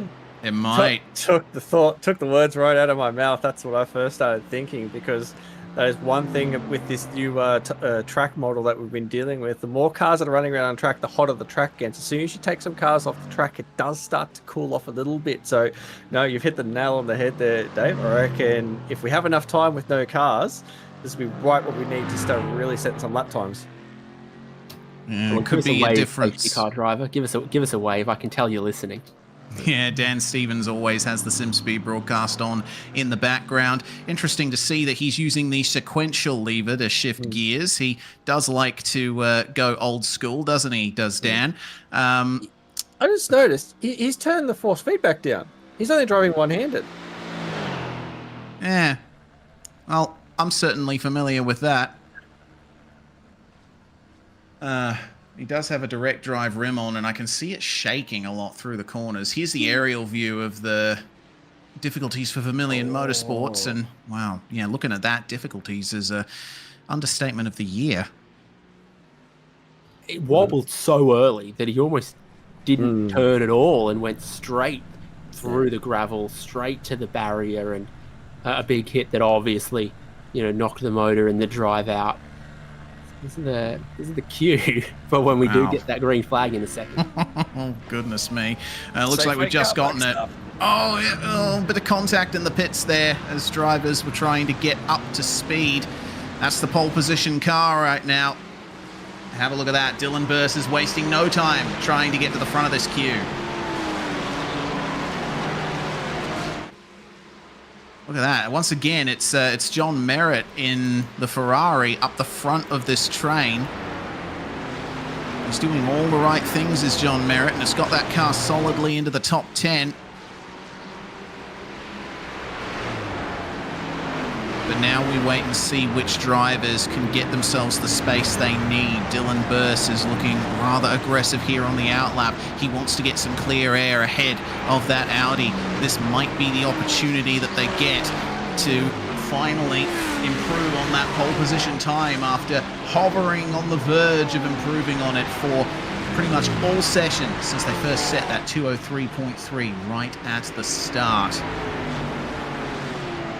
Look at this. This is that traffic that we see every time we go back to green flag, and this is the trouble, trying to find yourself a little bit of a gap inside, trying to find that spot for you. It's just so difficult across the top. You can see that it's actually starting to push a little bit of a gap out to the cars in front, like Capel on screen at the moment.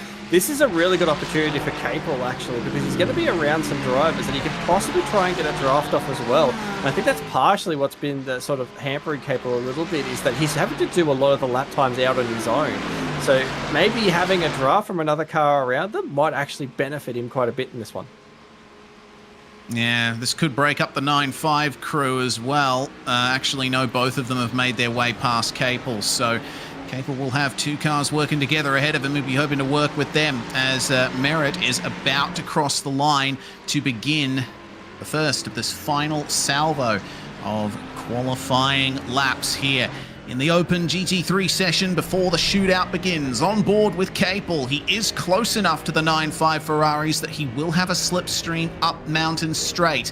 Can he keep the pace up through the top of the mountain?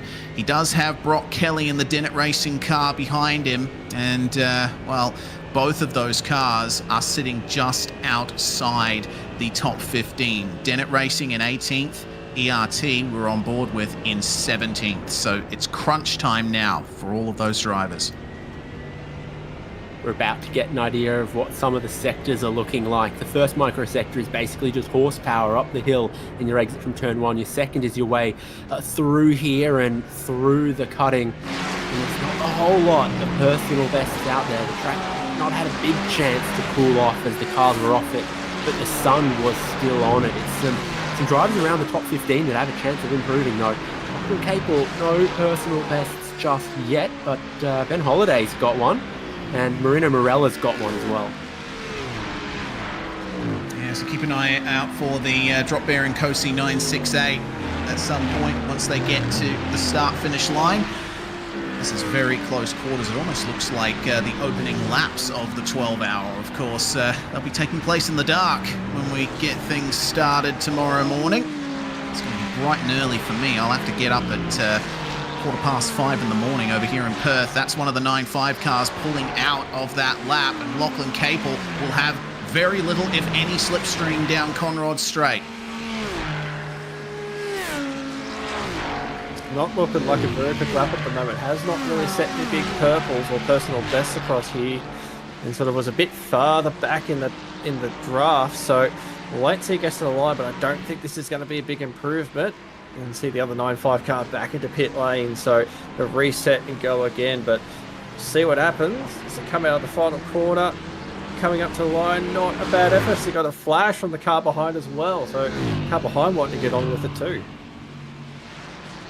Yeah, there's a lot to play for here in the final moments of this session. Blake Warboys down in 25th place.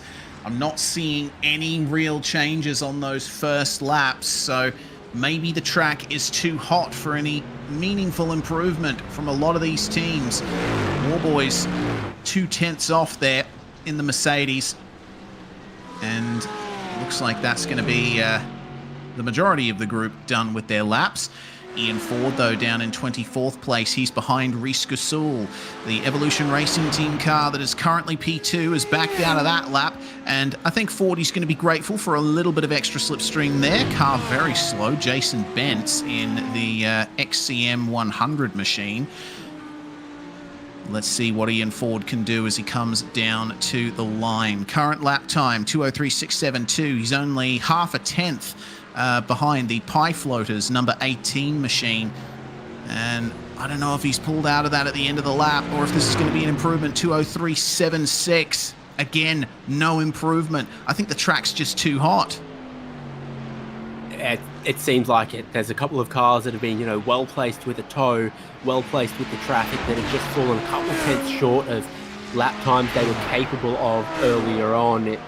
It's sort of deeper in the field that you've got to start to look for some improvements, but I don't rule out any change around that critical 15th position. Yeah, critical it is indeed. Altus Australia, Andre Youssef, currently on a 2:03.0, and it is mighty close, right in that margin around the top 10. It's only 0.03 of a second separating him from the Pulse Echuca Toyota of John Merritt. Of course, Pulse Echuca Toyota being the dealership that sponsors the Ferrari that Merritt is driving. Plenty of Ferraris up in the sort of mid-top of this field. Can Youssef improve?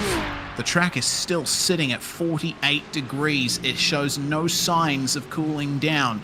We have plenty of drivers making their way back out onto the track for one more go here with 7 minutes and 40 seconds remaining in the session. But Andre Youssef decides, no, that lap is not going to come together for me. Lachlan Capel's back out there, and I think that was just a pushing in lap from Youssef to try to get around, have just a couple more opportunities at a flying lap in the final 7 minutes of the session. There was one or two cars that didn't come out with that land rush from the green flag, as Matthew Dench looks like he's done. We'll need to get that car out of there or be parked for the rest of the session. The Jason Bentz was one of those cars that waited and decided, okay, everyone's going, I'll wait 2 minutes, then I'll go. So Bentz sits 11th at the moment. He's had a clear track here, a couple of decent sectors. If Bentz can improve, then everyone else could as well, if they just get in the right place at the right time on the right tire. That was a 2:03.0 it would have been for XCM. It would have gained him 2 spots and put him into the top 10. That's a real shame for Jason Bentz. With only 6.5 minutes left in the session, he still has time to get out there and do one more lap, but will he be able to put it together like he did on that one? No improved sectors anywhere from Lachlan Capel, who, try as he might, still sits 17th place, tantalizingly only 0.05, half a tenth away from being in the shootout. You just got to find half a tenth somewhere, and he tries and he tries and he tries, and he hasn't been able to. And there's a few other drivers around his position as well. Vermilion Motorsports changed by Riley in 16th, we know isn't going to be able to improve, but then Lachlan Capel in 17th, Matt Bailey here in 18th, Team VRT Lewis Greathead in 19th, and Marino Morella, Alpha Venturi Racing in 20th. All of them just within a tenth of being inside of the shootout, but they're on the wrong side of the glass looking in. Well, Dylan Burst coming up to the end of another lap here. It seems like nobody can touch him at this point with the track temp being as high as it is, but he is going to commit to the end of this lap. With it being as hot as it is, will we actually see an improvement on this lap? 2:02.3 to beat, and it's a 2:02.1. Whoa. Finally, an improvement from Eclipse Sim Sports, and what an improvement it is. Yeah, that was all in that middle sector. That's where he got all the time, the middle sector and the last sector as well. You can see he was using every little bit of that track. And look at the Ben Holiday. Looks like a car's stopped on the side of the track. So that's at the dipper, and there's a lot of damage on that car. Okie dokes. Well, looks like he's still moving. He'll be able to make it back to the pits, but that's going to be very tough for anyone who's currently on a hot lap. And, oh, that was an epic incident. I've just seen it on my end. He clipped the wall, and the right-hander coming down the hill after Skyline, and then it just spiraled into the worst game of pinball you can possibly play. Yeah, no bonuses or free balls or anything off of this one. We'll have a look. It's Orica that make this Ferrari GT3 these days, and it's built like an LMP2 car with lots of front and rear clips you can take on and off, but he's taken that front clip off in a big, big way. Got airborne like a ski jump coming down the S's off of the curb. That he did, and good on everyone else to avoid getting into him. Now it's Ben Holiday just trying to wait for a reasonable gap, but well, he's been able to make it onto Conrod Straight, and we'll have to make way for this car here. Dylan Shepherd in the Blackout OPR entry, the number 43 in 8th spot right now. You can always count on Shep and any of the crew at One Performance Racing to be up in the field at Bathurst. Dylan Shepherd works as a mechanic for a few different racing teams. At least he did the last time we talked. 2:03.3 for him, no improvement, but still solidly in the running for the shootout. 3 minutes and 20 seconds on the clock. So everyone around the area of Summit Sim Sports Everest, Vermilion 228 still sitting in 16th. You know, the car that brought out the first red flag, unfortunately, they were so close. If the times stay as they are, they're going to miss out on getting into the shootout by 0.02 of a second. That's got to be painful. And when you look at the timing, all of the gaps on the column on the left-hand side of screen, you go, okay, there's hundredths of a second separating who's in, who's out of the top 15 shootout. There's half a second from second place to 15th. There's half a second from second to first. Insane the gap that Dylan Burst has over what's otherwise an incredibly tight field. Yeah. Just watching a ball with Lachlan Capel at the moment, because I think this is the car that I've sort of got my eye on. If there's a car that can bust itself into this top 15, it's going to be this one. At the moment, it's just not setting staggering times around the track at the moment. So I think at this point it's safe to say I think the track's just not there anymore. The lap time that Dylan Burst was able to put together, that was just incredible, but I don't think there's a lot of other drivers out there that can really try and put a quicker lap on the board at the moment.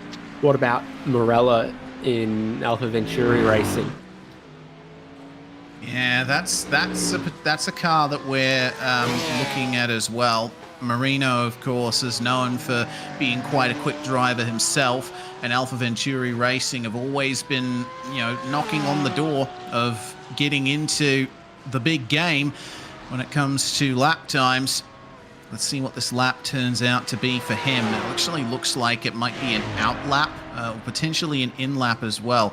I'd say if you wanted to get into the 203s or 202s, you want to be at this point in the lap round about maybe a car length or two earlier than this, but we'll see. Morella is committing to the end of this lap, and the AVR Porsche hooks up the final corner very nicely. It's going to be a 203.45. Oh man, a small improvement in the time, but no difference to the position.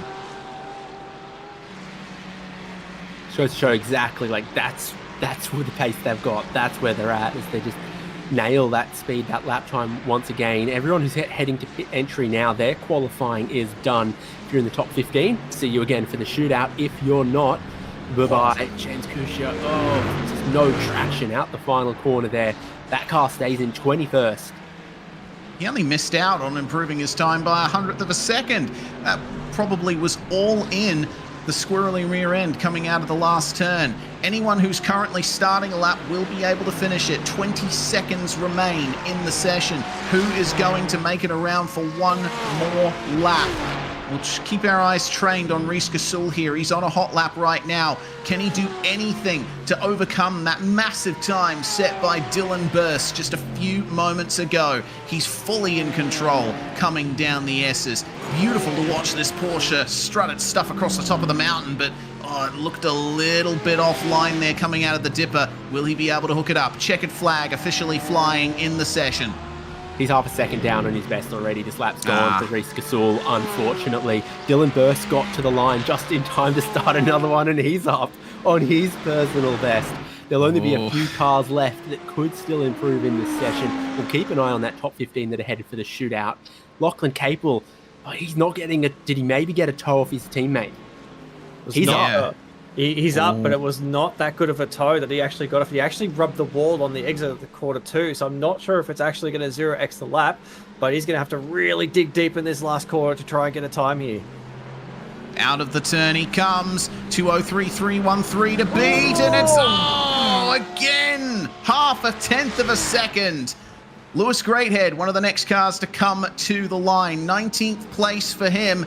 Let's see how much he needs. He needs 0.13, and it's not going to be enough. He's abandoned that time. There's a rapidly dropping number of cars out on the circuit right now. Sean McNamara is currently out in the 9.5 SimSport 95 car down in 12th, but Dylan Burst is, looks like McNamara's bringing it into the lane there. Eclipse SimSports committing to the end of their lap as Blake Warboys brings the Mercedes in. Let's see if Burst can put one final thing on the field. No. He's going to abandon that. They're safe. 100%. That was, if I dare say, that might have been a shootout lap prep, because that lap was actually looking fantastic. I reckon he would have got close to potentially a 201. I'd almost bet that was a shootout lap prep that we just saw from Dylan Burst. Yeah, looked like it, didn't it? He was going massively quick, and we're expecting that the shootout will have roughly the same kinds of conditions as we've just seen. So maybe they tweaked a few settings on the car for high temperatures and decided to test how it feels. Well, that looks like everyone in the pits, and that is officially qualifying done. So everyone in the top 10 here we're going to see again, plus half of the next page on the timing screen. Burst 5 tenths ahead of the rest of the field. That is some massive pace in the Eclipse SimSports 5.6. Gasul, Bird, Ratchery White, O'Shea are your top 5. Dench, Bergens, Shepard, Yusuf, and Merritt rounding out the top 10. Then we go over the page, and it's XCM 100 in 11th spot. Jason Bentz at the wheel of that car. McNamara in 12th. Mikhailov Holiday, and Reston. Liam Reston is going to be the first driver out on track in the shootout session, and unfortunately Vermilion Motorsports 228 just missing out on getting into the shootout. If it weren't for their fuel issue earlier in the session, then we might have seen them solidly in the top 15. Capel, Bailey, Greathead, and Morella all missing out, David. Yep. Once you're outside of that 15, you're locked in to your starting position for tomorrow's big race. Cool Drive Racing, Orbit DBM, Pie Floaters, Evolution Racing Team, WK&P Sim Sports, Littlefinger Racing there, and then Team Shifters, HTS Green, Bus Stop Racing, Rogue Sim Sports Blue, and a couple penalties still to be applied there as well, including to Rogue Sim Sport Blue, but also a few other cars. And then the last one's Code 9 Esports, FPS Evolve Driving, Vermilion Motorsport 65, Ventura IPM Sport by TSR 222, Simblacks, and Fishy Motorsports. Well, we'll drag in Jake Burton for a quick chat here. Pole position confirmed for Trans-Tasman Racing in the GT4 class. Jake, looked like that lap was hooked up very nicely. Yeah, I was a little worried after seeing the boys pull that time out in practice. Looked like they'd be a bit more of a threat than what they ended up being. But yeah, it's the GT4s are pretty on it. Nothing compared to what you're seeing from Dylan. That lap was so on it. Really awesome to see those GT3 cars so quick. But yeah, hoping for a good race tomorrow, and quali on pole is a good start. Certainly is. What's going to be your game plan for the first few laps? You're going to be starting in the dark, and there's likely going to be a lot of traffic out there. So I guess survival is the name of the game. Yeah, that's right. I think trying to enjoy that first 6 or 7 laps before we start to get traffic is probably going to be one of the big things. So, yeah, obviously traffic management's going to be huge for us, knowing when to sort of get out of the way. And obviously you're going to have some GT3 cars trying to have a go over on the top, because you can lose a lot of time behind us. I know, having been on that side of the fence before, it's pretty tricky. So I think for us it's just a matter of managing the race. We've obviously got the opportunity for safety cars to happen too, so making sure that really we've got a straight car that's on the lead lap in the last hour, and we're going from there. All right, well, big congratulations, Jake.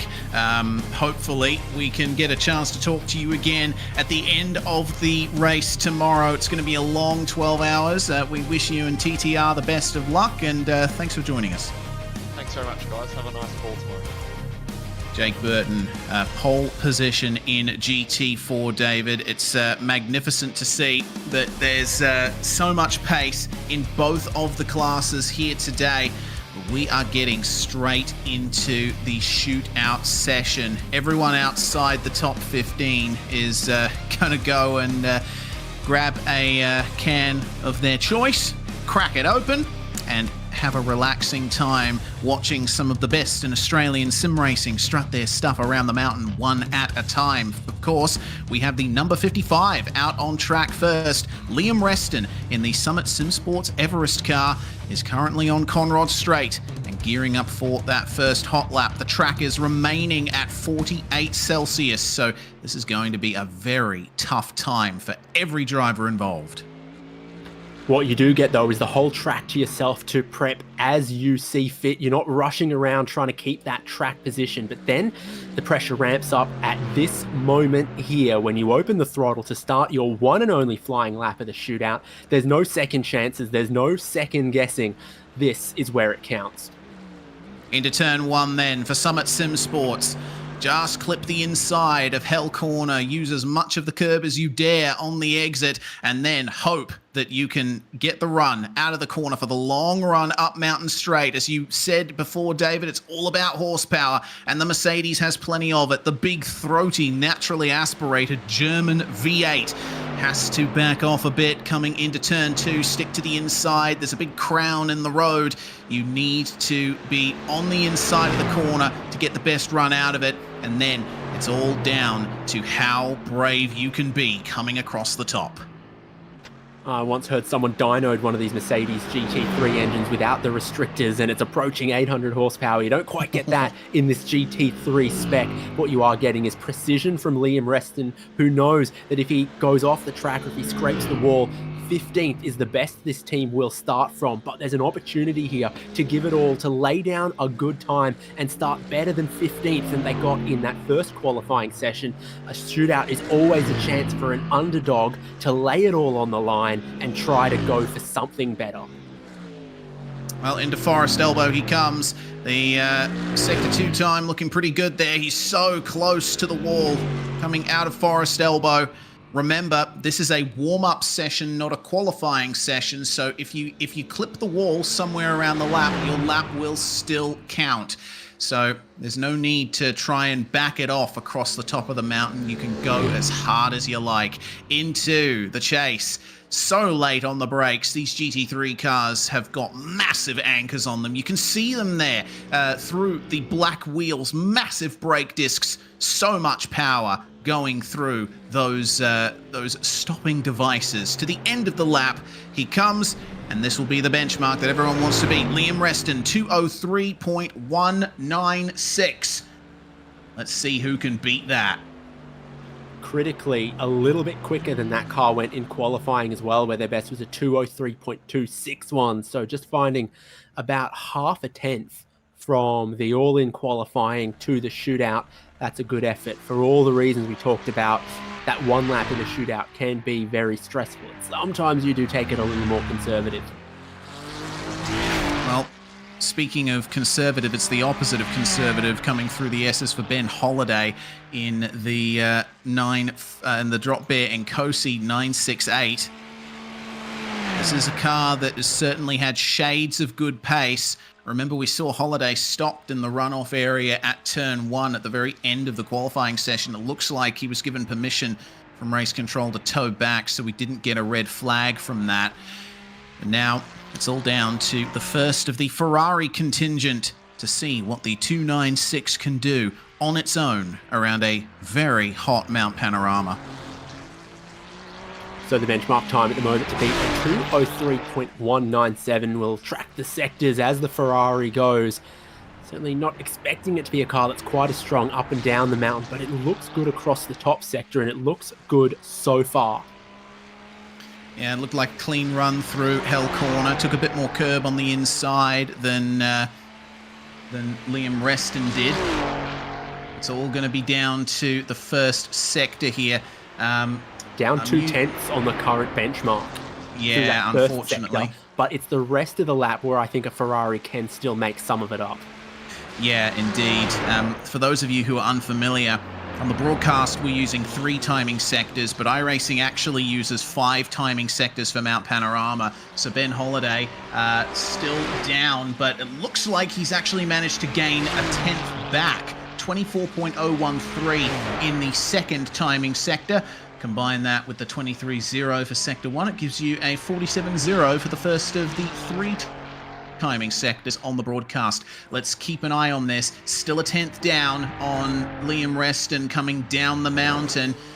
We'll see at Forest Elbow what the gap is. Remember, the Ferrari is pretty strong in the twisties. And he did have a good dip at the dipper, so this is a part of the lap where the Ferrari can be good. And you said from turn 1 even, it's a car that looked like it was good on the curbs. So he's gotten a bunch of that time back heading down the mountain, picking up some purple micro sectors there as well. He can just brake late and get that rotation through the chase in the final corner. All right, here we go then. That's purple again through the 5th timing sector. 25.89. That's about half a tenth up on what Liam Reston could do in that sector. Add that to the 10th that he already gained. It looks like this is going to be a faster lap. What's it like through Murray's? Uses a little bit of the grass on the way in. Take it easy on the exit. And it's going to be a 2:03.4. Oh, no. So he ended up losing out a bit there. Not quite sure exactly where that happened. Well, it was 3/10 down by the end of the cutting, made some of it back coming down the hill, but just matched the previous time through the final corner past the museum. So it just didn't quite get all of those 3/10 back. Yeah, that's a real shame for him. Well, we turn our attention to the second of the Ferraris we're going to be seeing tonight in the shootout. Dylan McAuliffe in the Rapid Team Rennsport. It's a 911 on the car, but that's certainly not a Porsche. Let's see what he can do. Wondering how much difference there is in the setups between the Ferrari teams. There's an awful lot you can tweak on the GT3 cars, and a lot of it comes down to driving style. Let's see how good this one is across the curbs. Got the track map on the outside of the door in case they forget where the circuit goes on this one flying lap. I think they've got that under control. And for now, the 6.2 kilometers is all yours. Here we go then. Dylan McAuliffe into turn 1. And we'll keep an eye out about 20 seconds into the lap to see exactly where Dylan McAuliffe sits. It's a nice long run up the top of Mountain Straight, over the rise, and coming into turn 2. And it's going to be a 22.915 in the first iRacing timing sector there. So that puts him solidly between Summit Sim Sports and Drop Bear and Kosi. Now it comes down to whether or not he can hook up the cutting and try and get some of that time back. Little hint of oversteer on the way in, but sometimes that's what you want when you're getting into the twisty part of the lap. 24.021 for the second timing sector. Looks like it's around about where Ben Holiday was running in the other Ferrari. Currently, no one can beat Liam Reston in the first sector of the track.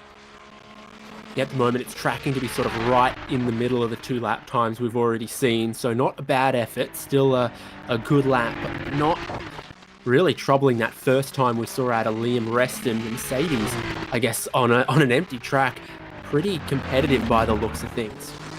Game good down the mountain for the Ferrari, sort of from McPhillamy all the way down to the elbow. It looks good. Yes, 17.437 in the third iRacing timing sector. That's purple. That's the quickest we've seen so far in the middle part of the track. So Dylan McAuliffe is on for a good one here no matter what happens. He just needs to nail the chase and the final corner. Nice smooth run coming out of the fastest corner entry in Australian motorsport. And then hard on the brakes once more. Track levels out, coming down into Murray's. That looks clean, that looks smooth. What's the time going to be? 2:03.13. We have a new fastest time out there. It belongs to Dylan McAuliffe. Great close out of that lap. No hint of the tyres going away. No hint of the driver losing their focus, and just very precise down the mountain and not in too hot to that final corner either, which is, I guess, the only place I can fault the lap from Liam Reston is if you looked from high above, he didn't quite get to the apex. Riley Bilson, very aggressive on preparing the tyres. We heard that from Simon Mazzomo, that for one lap, it's kind of what you want to do, is be very aggressive with heating them up, even on a track this hot, apparently. Yeah, seems like, I mean, in qualifying proper, you have the option of going for a second lap if you haven't quite gotten the tyres up to temperature for lap 1, but the shootout, there's only one lap here. That's all you've got. So Riley Bilson driving the first of 2 9.5 SimSport cars that we're going to see in this shootout. Car 95 across the line to begin the lap.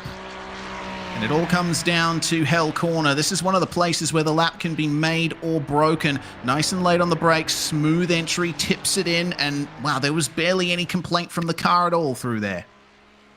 Sometimes you feel like everything that can be said about this place has already been said, because I'm just imagining Larko with that whiteboard, just describing every single corner of this place, the unique challenge that every single corner presents.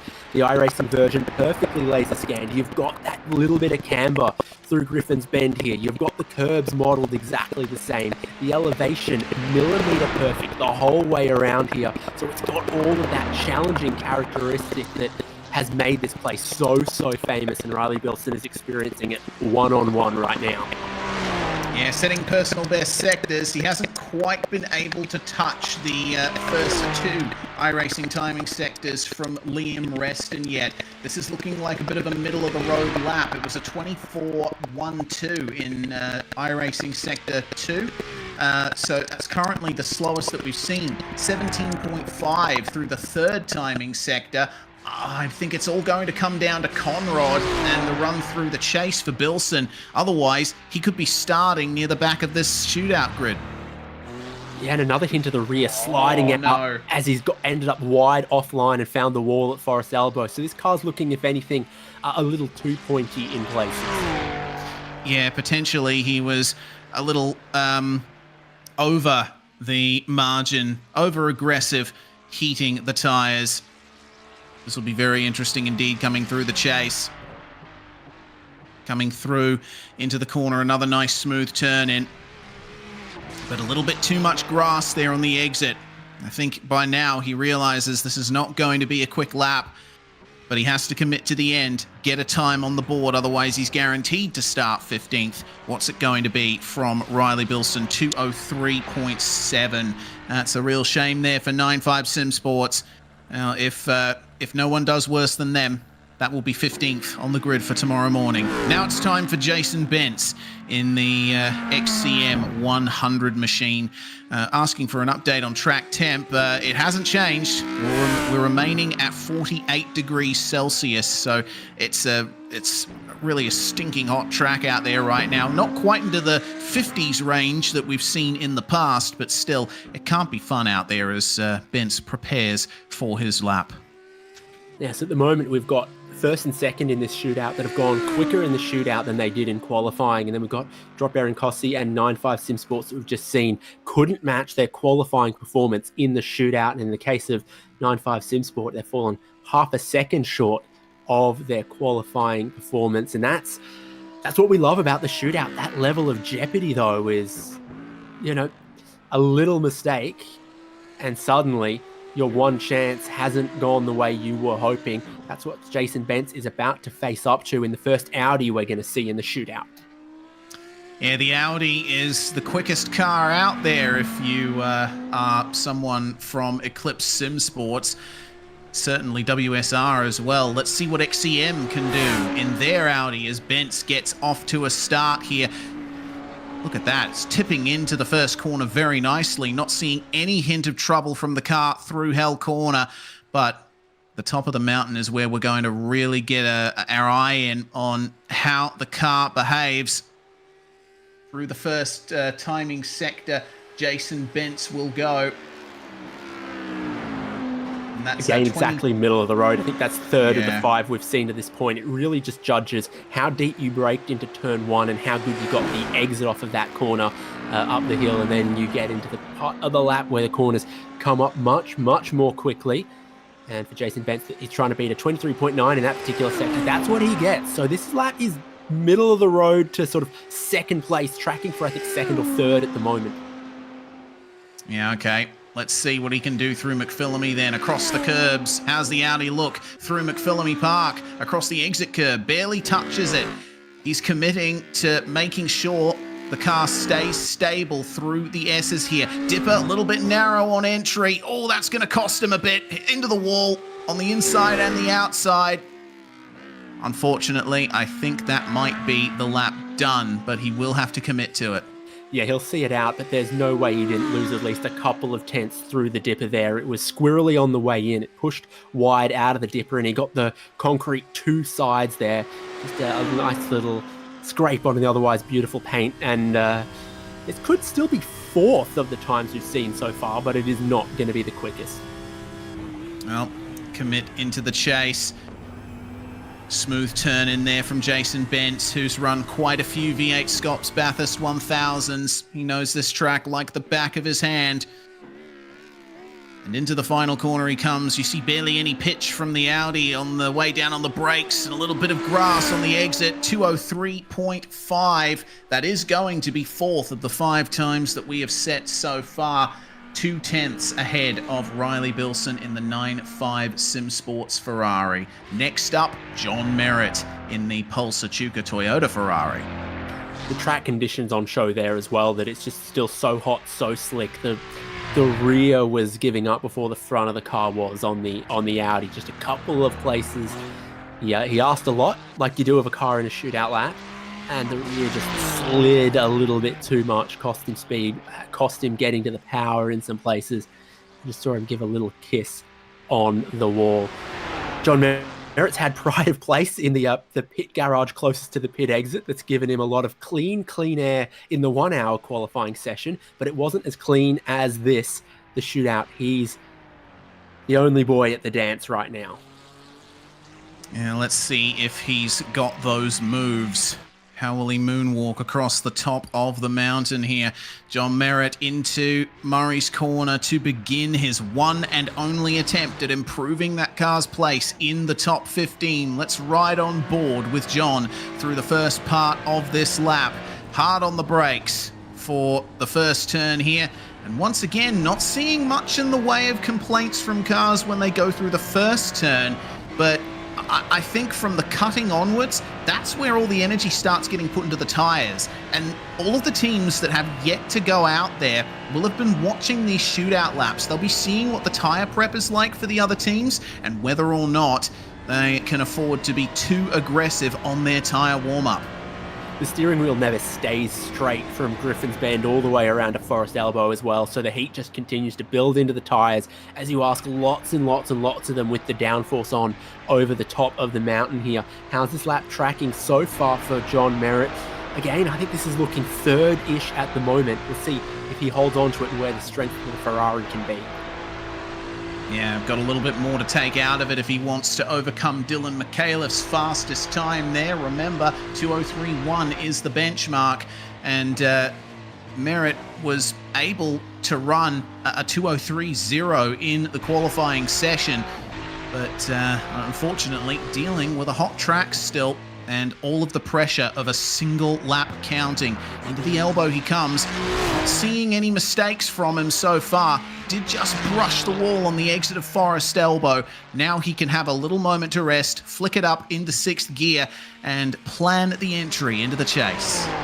And the better you ran in qualifying, the more luxuries you've got here in the shootout. You've seen what's happened for Jason Benson, Riley Bilson, and you go, okay, I can attack 99.5% here and I'll be no worse than 13th. Are you happy with that? Maybe not, but you know that if a clean lap won't see you starting 15th. Well, let's see where it ends up being for John Merritt. The bright yellow and red. That car is going to be prime place tomorrow, 2:03.16. It's going to put him up into second, only 0.03 of a second off the fastest time set by Dylan McAuliffe. Just a very tidy finish to the lap there for John Merritt as well. One purple sector of the 6th across the lap, but consistent, tidy, and not quite as much rear complaining or complaints across the curbs as we've seen from a couple of other cars. We are going to see plenty of Ferraris in this top 15 shootout though. Next up, here comes Altus Indeed.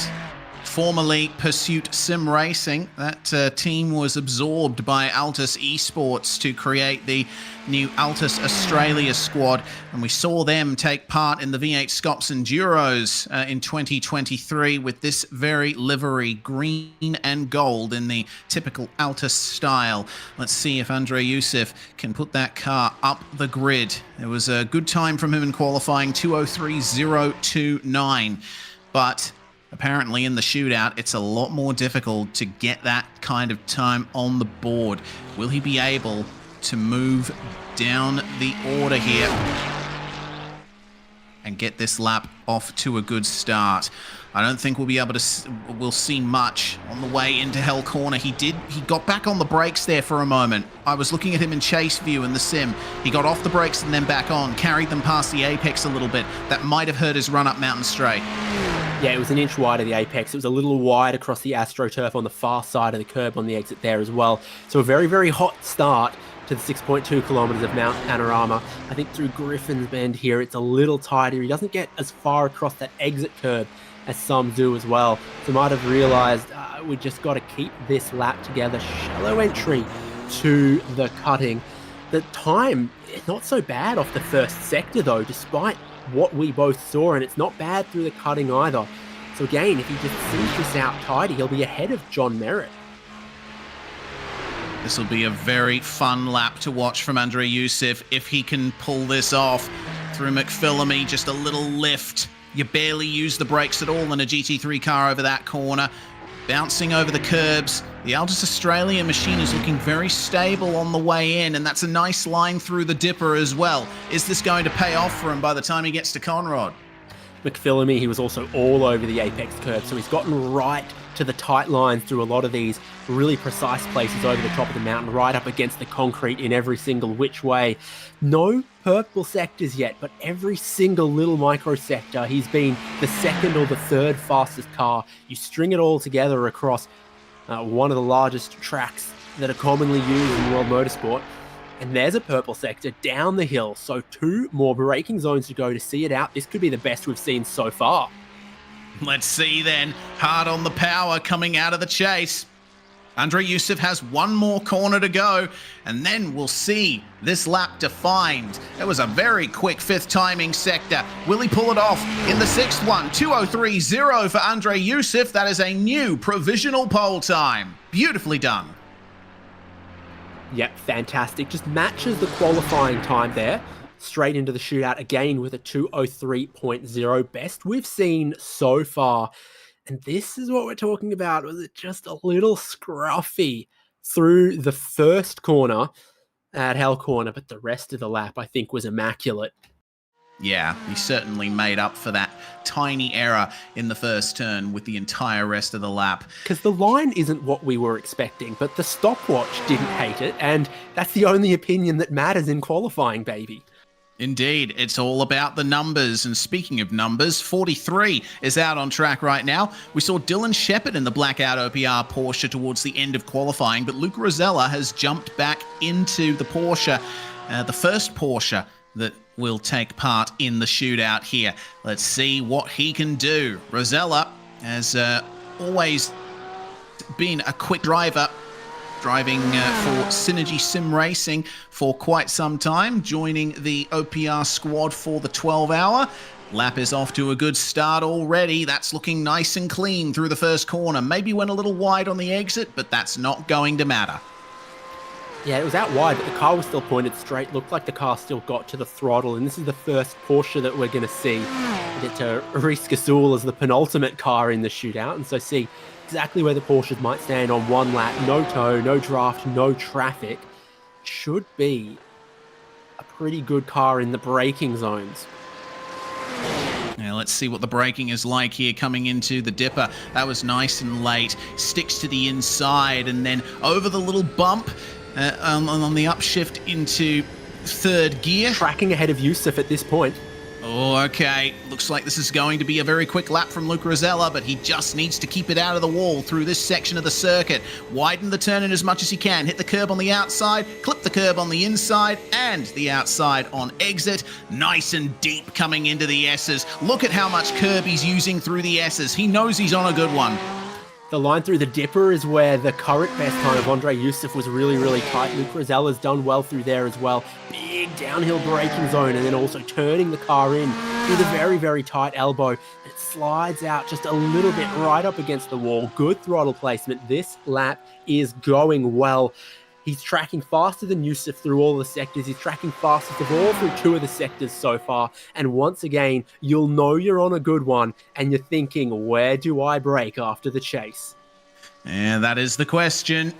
He'll be lining it up nicely. And look at that. There was barely any protest from the car as he clipped the curb on the inside of the chase. That OPR Porsche is set up beautifully for this 1-lap run. Only 1 corner to go for Luke Rosella. Oh, a little bit squirrely on the way through Murray's, but the lap time is going to be our first in the 2:02 bracket. 2:02.962 puts a 10th on everyone else. And again, another team improving on their qualifying time in the shootout. So that is very, very promising. A very, very nice time as well. How good was the mountain section on that lap? Rosella had the car locked in there. Let's see what Luke Bergens can do through the same section of the circuit when he comes around again. The Whipperman Racing Porsche is looking rather quick. Remember, in qualifying proper, we had that car set a time good enough for third early on. Of course, they did get shuffled back, but there's a lot of pace in this number 57. And the sectors are very, very comparable from the car we've just seen that now sits at the top of the shootout to what Luke Bergens is going to do. There's no, this car's better up the hill, that car's better across the top. Nope, if another Porsche is quicker than you, it's all on your setup, it's all on your driver. So we'll know very early on this lap if it's going well for Whipperman Racing, if they're going to be able to eclipse Luke Rosella, or if they're looking somewhere in the middle of the pack. All right. Porsche versus Porsche, Luke versus Luke. Here we go. Bergens across the line and beginning the lap. What's the run through turn one like? Late on the brakes and nice and smooth, actually. I did not see any protest from the car at all through that left-hander. You're going up the mountain here and up through the gears, revving out the naturally aspirated Porsche as it goes over the little crest and then trying to pick your braking zone here. Maybe as close deep, a bit past the 100, still trying to get in right up against that camber and the curb through Griffin's Bend to carry your speed through there because it's so steeply uphill here until you get on the brakes for the cutting, trying to roll the car in from out wide to get a late apex, to get the power again up the hill. Your exits are so critical when you're working against gravity. Oh, 22.9 in the first microsector, 23.9 in the second. This is looking bang on for the very quick times that we've seen so far. I reckon at the very least it'll be third if he can keep this together across the top. Down the mountain he comes. Tiny bit wide through the right-hander on the way into the dipper, but he managed to bring it back in nicely. 1/10, now 2/10 down on the pole at this point, so shaping up sort of third or fourth this lap at the moment from Luke Bergens. Out onto Conrod Straight then, let the speed go up. Interesting line there. Most drivers we've seen have stuck to the left down Conrod Straight, but Bergens is sticking to the right. Wondering if that's going to give him any benefit. He comes back to the left side of the circuit for the run into the chase. Flat out, wait for the 100 marker. Probably braked at about 110 meters before the corner there. That's how good these GT3 cars stop. And there's nothing to write home about the run over the curb. It looked very stable there.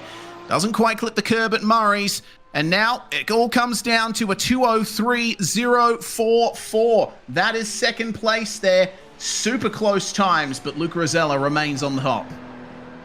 Not a single purple sector to be found on that lap from Luke Bergens, but absolutely every one of them was good and good enough. And the combination under pressure, good enough for second place there. Whipperman Racing in qualifying had an 02.9, in the shootout an 03.0. Lovely stuff. Let's see what Matthew Dench can do in the Drop Bear Motorsport Ferrari. We've had more than half of the drivers in this session run times now. We've just got 6 cars left, including this one. And Dench has looked pretty quick. He was one of the cars in the high 202s in qualifying. Set a 202.7 in practice, but of course that was with a much cooler track than we are seeing now. And actually, speaking of cool, David, the track has dropped in temperature. It's down to 47. We're at 2:30 in the afternoon, so there is a chance that, yeah, it does start to drop just a little bit from here. The sun's at a lower angle, even though it is still out. Could be a nice little bonus for the cars later on in this shootout. Here we go then. Matthew Dench just gives it a little tap of the brakes to get it straightened up for the run out of Murray's, and away he goes across the line. 6.213 kilometers to go to see if these times will work out for him. I'm sure that Matthew's going to have the info fed to him that the track is cooler by 1 degree. That might tempt him to push a little harder across the top. And that wind also changing just a little bit, coming from the southeast at the moment. Kind of a headwind going up the mountain here, a bit of a tailwind coming down. Should help your straight line speed there. Dench, she's all over the curb on the exit of Griffin. Maybe just a little more than you'd want to take. 22.893. That's actually the second quickest first microsector time we've seen. Only Liam Reston ran faster than that. And then he's matched Whipperman Racing in second place through the next sector as well here. So looking good at the moment. The Ferrari really can take some curbs, that's for sure. He's off the apex curb through McPhillamy Park, but then right in line over Skyline and through the S's to try to keep tight through here. Gets that second little tuck back in before trying to open up the dipper. And then the downhill, just trying to get your braking zone and get the car in the right spot of the road for the elbow. Just clipped the inside wall there. I saw a puff of dust as he grazed the left side of the DBM Ferrari. Let's see then, across the top of Conrod Straight. 10.96 is the time through the fourth microsector. Fifth microsector, 25.8. That is solidly in the margin for the quickest times here. It's all going to come down to the exit of the chase. He missed the curb just a little bit there, but he might have traded the fast line for stability there. Get a faster exit out of it. All comes down to the final corner, as always. And Matthew Dench is going to come across the line and set a 2:02.916. That is a new fastest time. Luke Rosella will start no better than second. And considering the drivers we've got coming up here, I reckon it's going to be a couple more positions further down than that. A really solid finish here, but we'll take a look at, was the lap one down here at Forest Elbow, pitching in. So close. Yep. That little bit sticks out, and he's given it a tiny, tiny tickle. That was a beautiful run through the corner there from Matthew Dench. Now, 9.5 Simsport returning to the racetrack. This time, the 9.51 in the hands of Dylan O'Shea, one of the very quick drivers in the AusNZ sim racing scene. There are some in the past that have said he might be a little too aggressive, going wheel to wheel, but he can certainly wheel a car around a track on his own, fast as most can. This is going to be interesting. The first 9.5 car, the lap didn't quite come together for them. Will it come together for this team car with a track temp 1 degree cooler than the start of the session? Lap in qualifying was a 2:02.86 from this car and from Dylan O'Shea. So I guess you look at that as your benchmark. You're hoping you can match that again in the shootout now. And if you did, you would be up top. Into the first corner he comes. Looked like he just clipped the inside curb there a tiny bit. He once again had to have a slight extra stab at the brakes just to get the car rotated on the way through the apex. Now the first timing sector will come through, and it's a 22.966. Keep in mind that's around about where Andre Youssef in the Altus Australia car set. It's got two different lines drivers are taking on the way into the cutting. Some a little tighter on the way in, some really open up the wide entry and try to get a late apex out of it. Dylan O'Shea was sort of middle of those two options. He wasn't all the way up against the concrete on the way in. He's all the way up against the concrete over the top here, though, through Reed and Sulman, heading towards McPhillamy in a second. Over that little crest, the car lands, turns, and he gets just a nice little kiss on the apex all the way around. He's so close to the wall in the right-hander.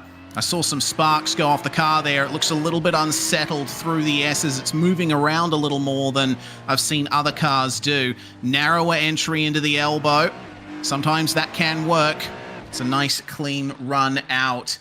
And, it's green sectors all the way through for Dylan O'Shea. Only one of them better than the current pole position, though, and that's the one he's just completed. So it's good, and it's close, but he's not blowing it out of the water at the moment. All right, just 3 more corners to go then. The chase is hooked up nicely. Tiny bit of rotation on the exit there. Uses all the curb on the way out. And across the line he will come. Is this going to be a 2:02 or will it be in the low 2:03s is the question. O'Shea gets a 2:03.13. That's good enough for 6th spot so far. And you can see how happy he was with that lap. Yeah, I'm looking like, where did the time go? But I guess it all really was the S's. He got way too much of that curb at the left hand there, and then he had a wiggle. He was a little offline on the way through the dipper, and that's where a couple of little tenths go. He was good enough everywhere else, but it was just from over Skyline to the exit of the dipper. It's one big complex. You're threading the needle, one curb to the next, and braking as you do it. If you're a little too hot over that initial hill, you can keep it out of the wall, but you're never getting it back onto the right line. Well, here comes Vermillion. Zach Rattray-White in the number 28 Ferrari. And if it weren't for what we presume is a fuel miscalculation, Vermillion would have had 2 cars in this shootout, one of them being a McLaren. So, flying the flag solo at the moment, Zach Rattray-White as the lap begins. 4th place in the shootout, in the qualifying session. And doesn't quite take the inside curb at Hell Corner like we've seen the other Ferraris do. We'll see if he's traded outright pace for stability there and gotten a good run down Mountain Straight. Into Griffins now. Literally middle of the road over the crest, but then bringing it back onto the racing line, pitching in, getting plenty of that curb on the apex, just a little bit of the curb on the exit.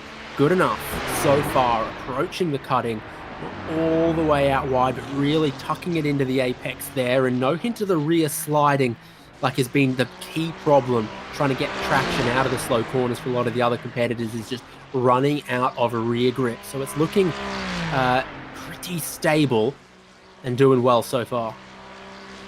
Yeah, stable is the name of the game, I think, as you're getting towards the pointy end of the grid.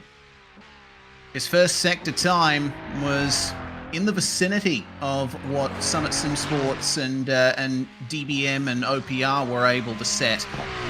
Up towards the top of this field, down into the elbow then. Bit of a wide turn in, didn't quite clip the inside wall like we saw with that magnificent lap from Matthew Dench, but sometimes a little bit wide is good enough at Forest Elbow. It's much better than going into the wall. Good S's and good dipper though, so we're still on here on this lap for sure, and again, tidy through the elbow is key. Okay then, chase time. Smooth on the brakes. Again, he's not using as much of the curb as we've seen the other Ferraris do at the apex. Exit, though, climbs all over it. It's only Murray's to go now. As late as you dare, make sure you have the grip in the front. Keep the rear with you on the way out of the corner. 2:03.0 is the lap for Zach Rattray-White. 5th place for him. Once again, it seems like it's the second half of the lap where these drivers are losing out.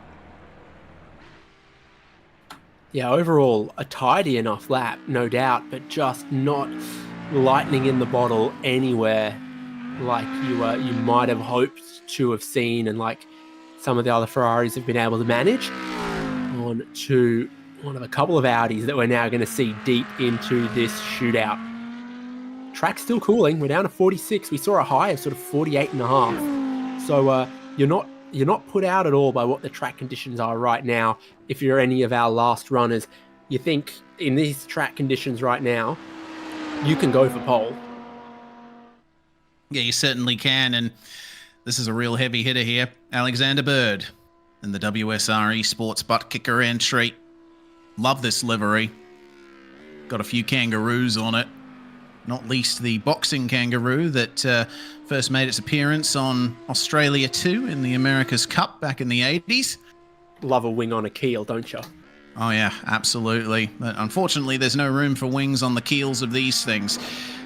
Alexander Bird backing off a little bit on the way into Murray's. He was trying to straighten up the run there for the best possible speed down the start-finish straight. Into turn 1 he comes, and a little wide. Just a tiny bit wide. It didn't go too well for him there, and he didn't go all over the curb on the exit either. Hal Courtney can be very, very challenging because on paper it's just a 90-degree left-hander, but there's some weird little bits of camber at the apex. When you're out wide like that and it doesn't help you, you've got to get a late apex and get all over the apex. But here's where an Audi can make it up through Griffin's Bend, through these other sequences of corners. We see the sector time. It is the slowest anyone has been through Hell Corner yet in this shootout. Oh, Alexander Bird might be in trouble here. He's going to have to take everything out of the middle sector if he wants to have a crack at pole position for the OSR Bathurst 12-hour. Across the top he comes. Keep it flat out across the top here. Maybe just a lift. Oh, clips the wall on the way into McPhillamy. This is not the lap that Alexander Bird would have wanted. Hopefully the S's will go a little bit better for him. He's all over the curbs there, as direct as you want towards the insides of the corners. Is it going to work for him? That first sector will be such a disappointment to him because he's a monster everywhere else. He's purple through the cutting. He's purple over the top of the hill. He's so quick down the mountain and through the elbow, and he'll just be ruining that mistake that probably cost him tenths right at the very start of this lap, because otherwise this is a masterclass from that point on. Wow. Oh, were it not for a single corner right at the very start, we might be seeing a potential pole position lap here. You never know. If Bird can line up the chase and Murray's here, it could still be good enough for a front row start. We'll have to wait and see as he makes his way out of the second last corner on the long, difficult lap here at Mount Panorama. Into the corner he comes. Oh, struggling to get on the power. And it's a 202.972. Third place for WSR so far. And you compare him to the current best time we've got, and he lost 2 tenths, 3 tenths maybe.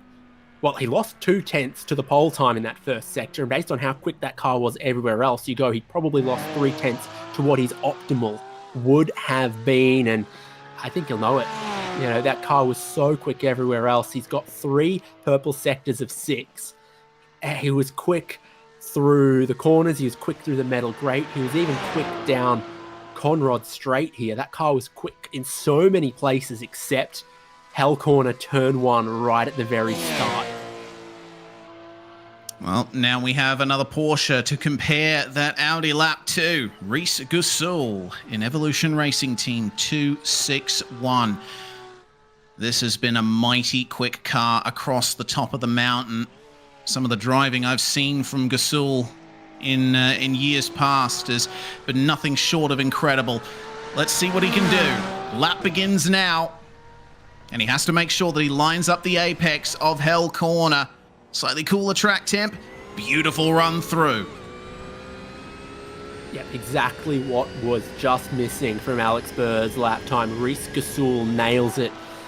Is the Porsche the car to have? The Audi certainly looked stronger in the regular qualifying. We've cooled off just a tiny bit here.